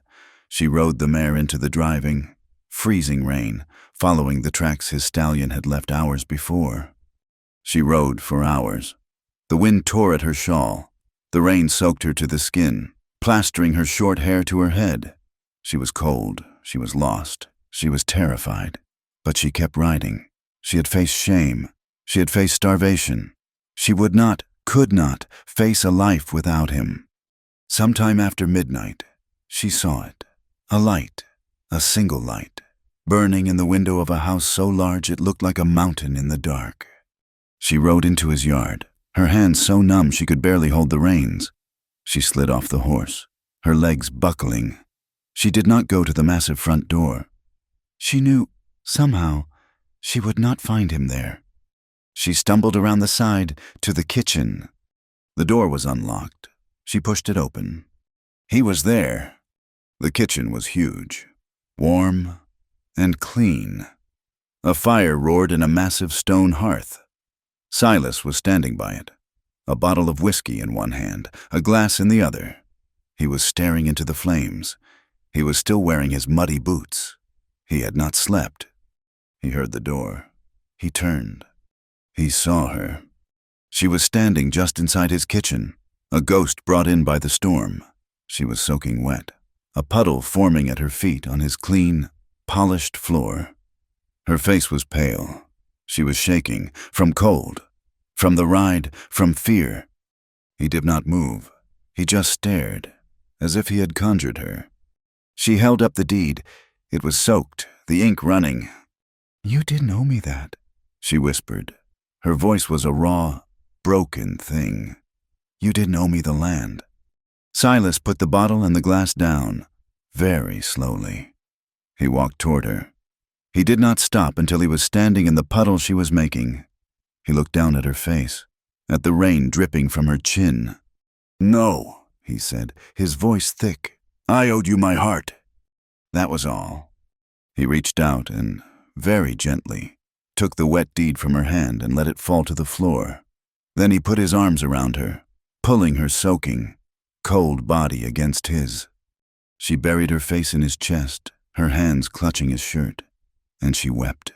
She wept for her dead husband, for her lost family, for the humiliation, for the fear. She wept for the relief. He just held her. He held her until the shivers were not from the cold, but just from the tears. He led her to the fire. He took her wet shawl and threw it on the hearth. He sat her in a big wooden chair, and he knelt, pulling off her sodden, ruined boots. He chafed her frozen feet in his hands. He did not say a word. He stood, lifted her as if she weighed nothing, and carried her out of the kitchen, up the wide, dark staircase. His room was dark, the only light from the fireplace at the far end. The rain lashed against the windows. He set her down on the thick carpet. He did not possess her. He tended to her. He found a thick, dry robe. He turned his back, his voice rough. "Get out of those wet things." She did. Her hands fumbled with her own buttons. She slipped the heavy, warm robe on. It swallowed her. When he turned, she was standing by the fire, small and lost in his world. He walked to her. He did not kiss her. He just looked at her, his eyes searching her face. "Clara," he said. And she, finally, was not afraid. She reached up, her hand on his rough, unshaven cheek. "Silas." He kissed her then, and it was all the things that had been unsaid. It was the blizzard. It was the fever. It was the barn, and the punch, and the ride in the rain. It was desperate. It was real. He was so careful. He was so gentle. He had been a man of hard edges, of taking. Now, he was a man of giving. He unwrapped her from the robe, and he held her. She trembled. It was not from cold. He stopped, his hand still. "Are you afraid?" he whispered. She looked up at him, this powerful, dangerous, gentle man who had given her back her life. "No," she whispered, her voice catching. "I've never felt safer." When she woke, the world was bright. The rain had stopped. She was in his bed. It was huge, and she was alone. She sat up, clutching the sheets. She heard sounds from downstairs. She dressed in her own clothes, which were stiff but dry, laid out by the fire. She walked down the great staircase, her bare feet silent on the wood. He was in the kitchen. He was at the stove, making coffee. He had shaved. He was wearing a clean shirt. He heard her and turned. He did not smile. Not quite. He just watched her. She walked to the table and sat down. He poured 2 cups. He set one in front of her. They sat in the silence of the morning. "The children," she said, her voice small. "I sent Ben," he said. "My foreman. He left at dawn, with the wagon.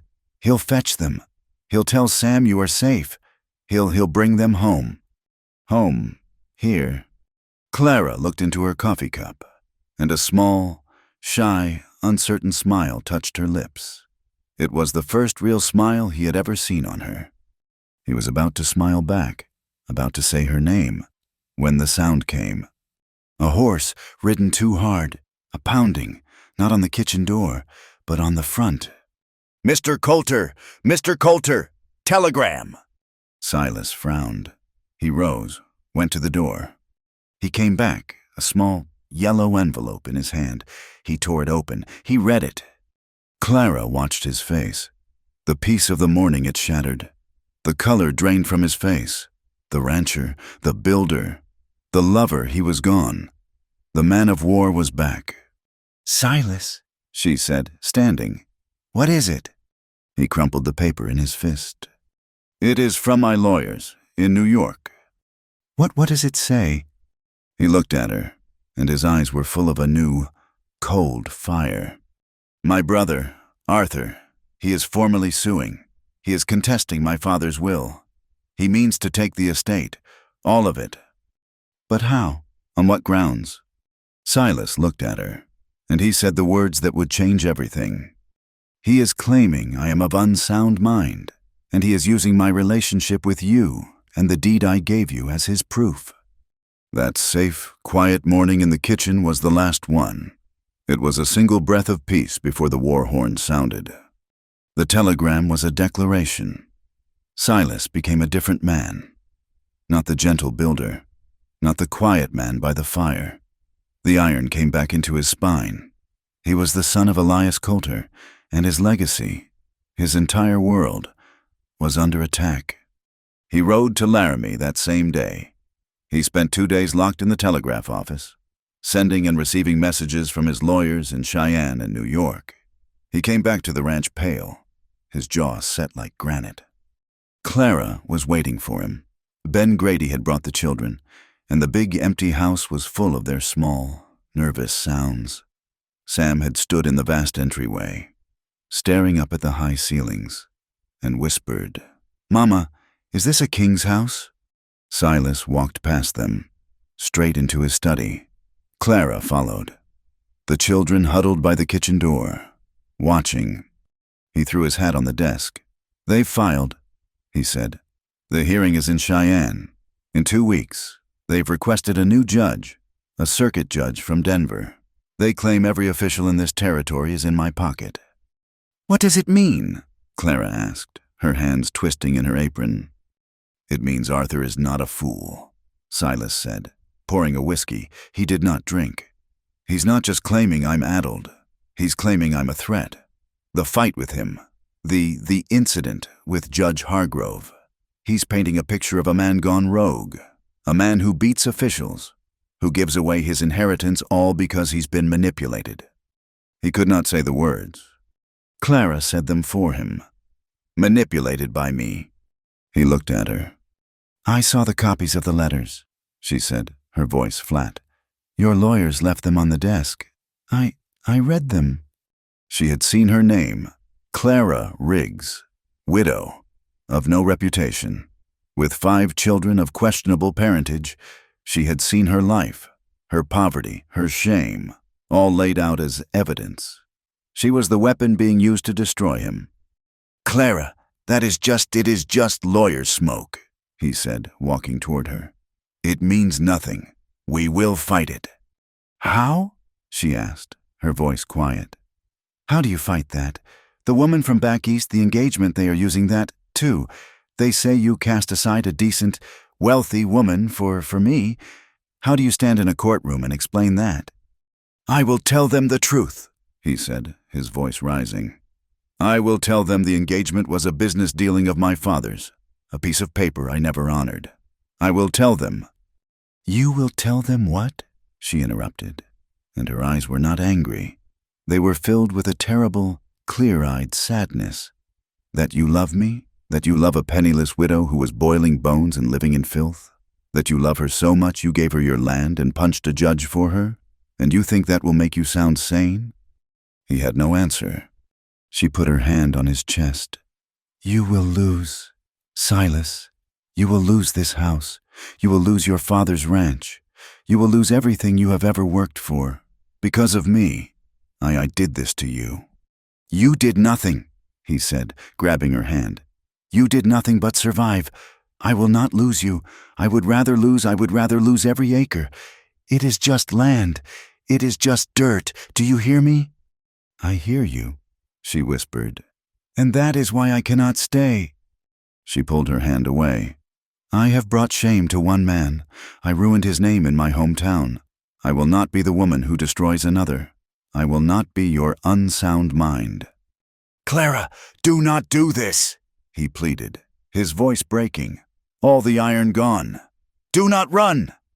"I am not running," she said, and her spine was as straight as his. I am fixing this, the only way I know how." She turned and left the study. He found her, an hour later, in the small guest room he had given her. She was packing. She was not packing the new clothes his foreman's wife had shyly offered her. She was folding the old, patched flour-sack dresses. She was wrapping the mended, 3-legged stool in a blanket. She was putting her few, poor things back into the battered hope chest. "What are you doing?" he demanded. "The wagon Ben brought us in is still in the barn," she said, not looking at him. "The children and we are going back, to the homestead. The deed is in my name. You said it yourself. It is mine, not yours. If I am not here, if I am just a tenant you helped, then their case is weaker." "They will still use the deed, Clara. They will still use the fight." "Then I will tear up the deed," she cried, whirling on him. "I will give it back. I do not want your land. I do not want anything that will cost you everything." "I told you," he said, his voice a low, pained growl. "I would rather lose it all than lose you." "And I told you," she said, her voice just as fierce, "that you will not make that choice. I will not let you." She went back to packing. The children were huddled in the doorway. They were confused. They had been safe. They had been warm. Sam, his face pale, asked, "Mama, are we leaving? But Mr. Silas fixed the barn." "We are going home, Sam," she said, her voice tight. "To our home." The youngest, Rose, who was just starting to walk, toddled over to Silas. She did not understand the anger, the fear. She only knew this man was warm, that he sang, that he was safe. She wrapped her small arms around his leg and looked up, gurgling. Silas froze. He looked down at the small, dark-haired child clinging to his trousers. His whole body ached. He reached down, his big, calloused hand hovering over her head. Clara saw it. She saw the look on his face. She strode over, her own face a mask of pain. "Rose, come here, now!" She pulled the child away from him. Rose began to cry, a high-pitched, confused wail.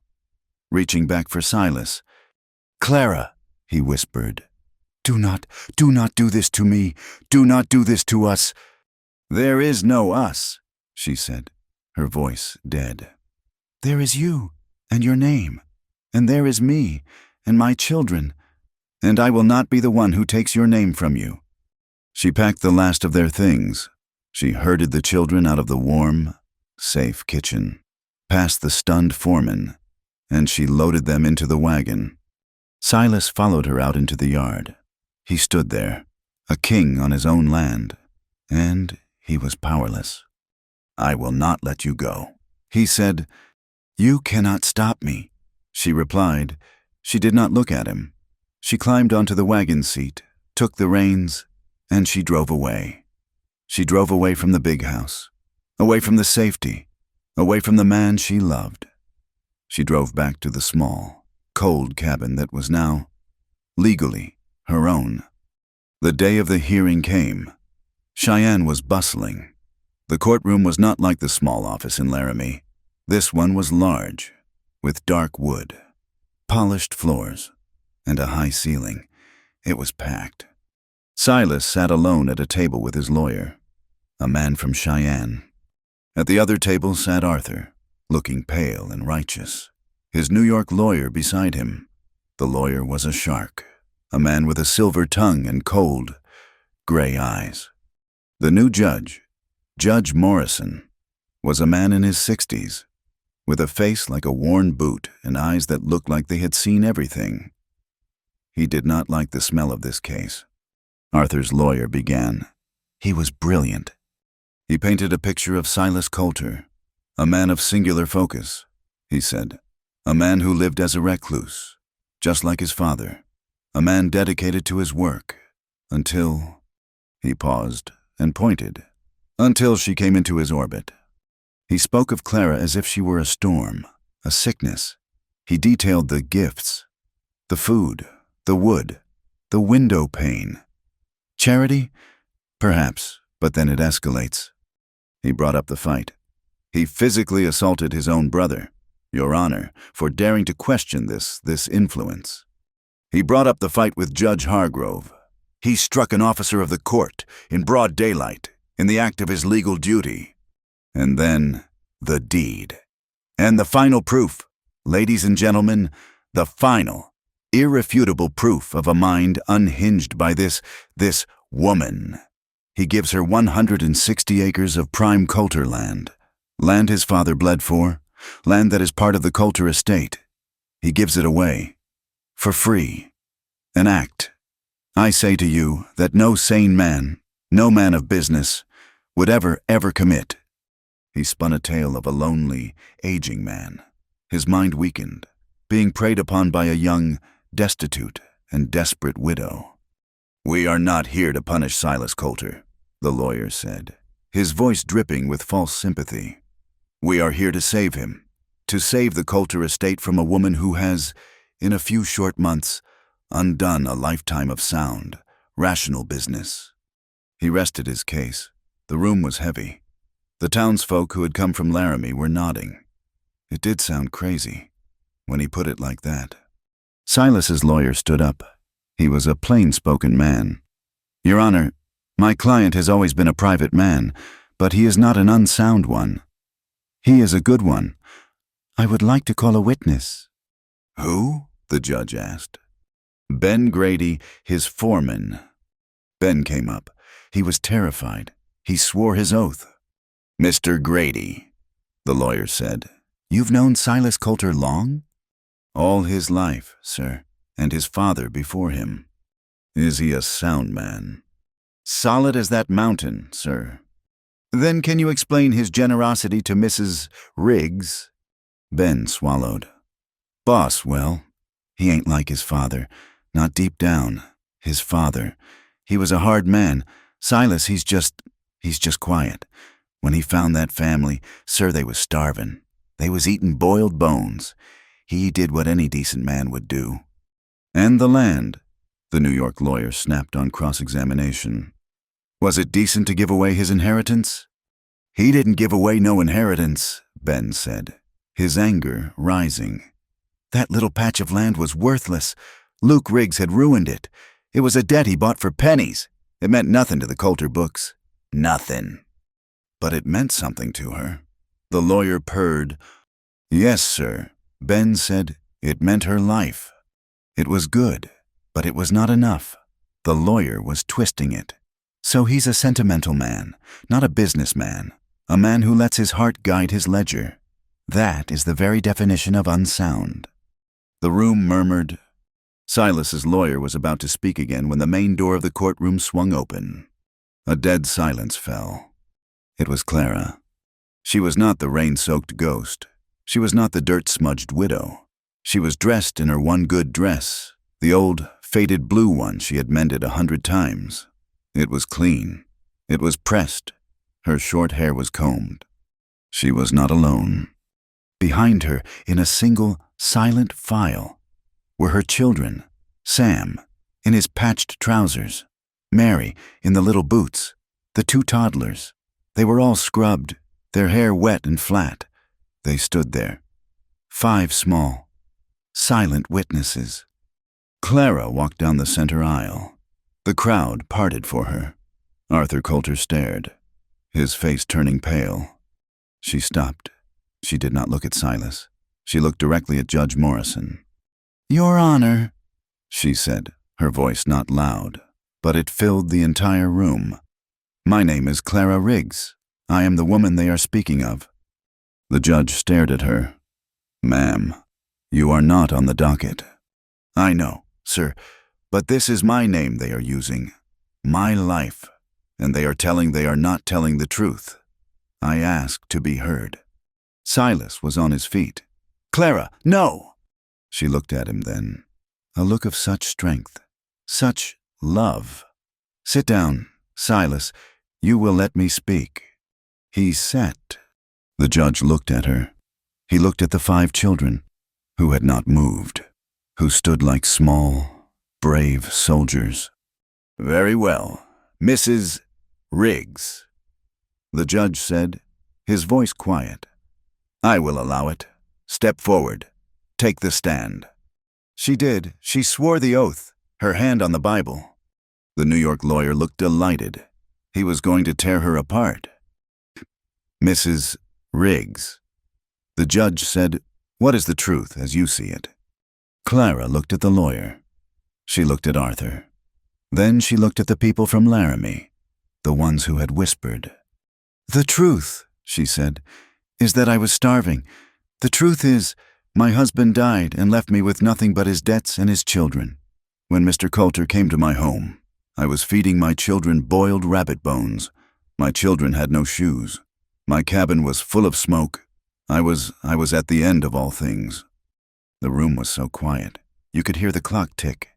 Mr. Coulter, she went on, did not see a woman. He saw a family. He saw children who were freezing. He did not give me supplies. He told me it was an advance. He gave me my pride. He let me believe I was not a beggar. She told them about the blizzard. He was trapped with us for 3 days. He did not touch me. He did not offer me anything improper. He fixed my son's stool. He held my crying baby in the middle of the night and sang her to sleep, so I could rest. Does that sound like a man of unsound mind? Or does that sound like a decent man? She looked at Arthur. You say he is weak. I have seen him work. I have seen him fight a fever all night, on his knees, and save my son's life. He is the strongest man I have ever known. The women in the audience were not whispering now. They were listening. Some had tears in their eyes. And the deed, she said, her voice rising. He did not give me that deed for favors. He gave it to me because Judge Hargrove, a man who was in his pocket, a corrupt man, came to my home to evict me. He came with a mob, sir, to throw my children into the mud. And Silas Coulter, he arrived. He did not punch a judge. He punched a bully. He punched a man who had thrown me to the ground. And he did not give me the land. He gave me a fortress. He gave my children a name. He gave us a home where we could be safe from men like Judge Hargrove, and men like Mr. Fell, and men like you. She pointed a finger at Arthur. You come here in your fine suit, and you talk about soundness and business. You, who have never built a thing, never saved a thing. You are trying to steal your brother's life, his home, and you are using me. You are using my children. You are the one who is of unsound mind. Sir, you are a man with an unsound heart. She finished. She was breathing hard. The courtroom was stunned. The New York lawyer stood up, sputtering. Your Honor, this is a performance, a rehearsed speech. Judge Morrison held up his hand. He did not look at the lawyer. He looked at Clara, who still sat on the stand, proud and fearless. He looked at Silas, who was watching her with an expression of such awe, such love, that it was a testimony all by itself. He looked at Arthur, whose face was a mask of cold fury. Mr. Coulter, the judge said to Arthur, I have read your claim, I have heard your lawyer, and I have heard this woman. He leaned forward. In my time on the bench, I have seen unsoundness. It looks it looks a great deal like you, sir. A man consumed by greed, by jealousy, who would destroy his own family for a pile of gold. He turned to Silas. And I have seen soundness. Mr. Coulter, it looks like a man who can tell the difference between a ledger and a life. It looks like a man who knows what is truly valuable. He banged his gavel. The sound was like a gunshot. This claim is frivolous. It is an embarrassment. It is dismissed with prejudice. Good day, gentlemen. It was over. Silas sat there, stunned. Arthur was already storming out, his lawyer scrambling behind him. The courtroom emptied. The people from Laramie filed out, quiet, looking at Clara with a new respect. Soon, it was just them, Silas, Clara, and the 5 children, who ran to their mother, hugging her legs. Silas stood up. He walked to her. He stood in front of the witness box. He did not say thank you. He did not say, you saved me. He just looked at her, and his voice was thick. You are still planning to leave, Mrs. Riggs. Clara looked up at him. She smiled. That shy, small smile he had seen once before. In his kitchen. Not unless you ride ahead, she said, and forget me. They returned home, together, in Silas's big wagon. The children, the battered hope chest, the mended stool, all of it. But they did not go to the big house, not at first. They went to the homestead, and the next day, Silas arrived, not with 1 wagon, but with 10, his entire ranch crew, led by Ben Grady, who was grinning from ear to ear. What is this? Clara asked. Silas stood beside her and looked at the small, leaning cabin. I told you, that cabin will not survive another winter. He unrolled a set of plans. And that house, the big house, it is my father's. It's not ours. He pointed to a flat, clear spot of land, right beside the old cabin, looking out over the valley. Ours, he said, goes here. They built it. He did not build it for her. They built it together. Silas and his men framed it. It was not a mansion. It was a ranch house. Strong, with a deep porch, a big kitchen, and a hearth made of river stone. Sam, who adored Ben Grady, was put in charge of hammering nails. He hammered until his arm ached. Mary handed shingles to the men. Clara did not watch from the porch. She planted. She had a mule and a plow, and she broke the earth. She planted a garden so large it could feed an army. She planted rows of corn, beans, potatoes, and squash. She was planting roots. She was planting a future.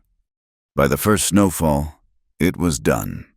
The new house stood, strong and warm, next to the old cabin, which had been turned into a woodshed. That night, a cold, clear winter night, a fire roared in the new stone hearth. The children were asleep, in their new beds, in their new rooms. Clara sat on a braided rug by the fire, mending one of Sam's new shirts. Silas sat in a rocking chair, one he had built himself. He was not reading a ledger. He was holding Rose, the baby, who was dozing on his chest. Clara watched him. He was humming that same tuneless cattle song he had hummed in the cabin. During the blizzard, he was rocking the child, his big rough hand patting her back. He was a man who had learned how to stay. She leaned her head against his knee. He stopped humming. His hand came down, resting on her short hair. "You came to collect a debt," she whispered, her voice soft in the quiet room. Silas looked down at her. He looked at the sleeping child on his chest. He looked at the warm, safe room they had built. He leaned down and kissed her hand. "I collected my family," he murmured. "Thank you so much for listening to our story. We'd love to hear where you are listening from, so please comment below and connect with one another. We hope you will subscribe to the From Wild West channel and share your thoughts.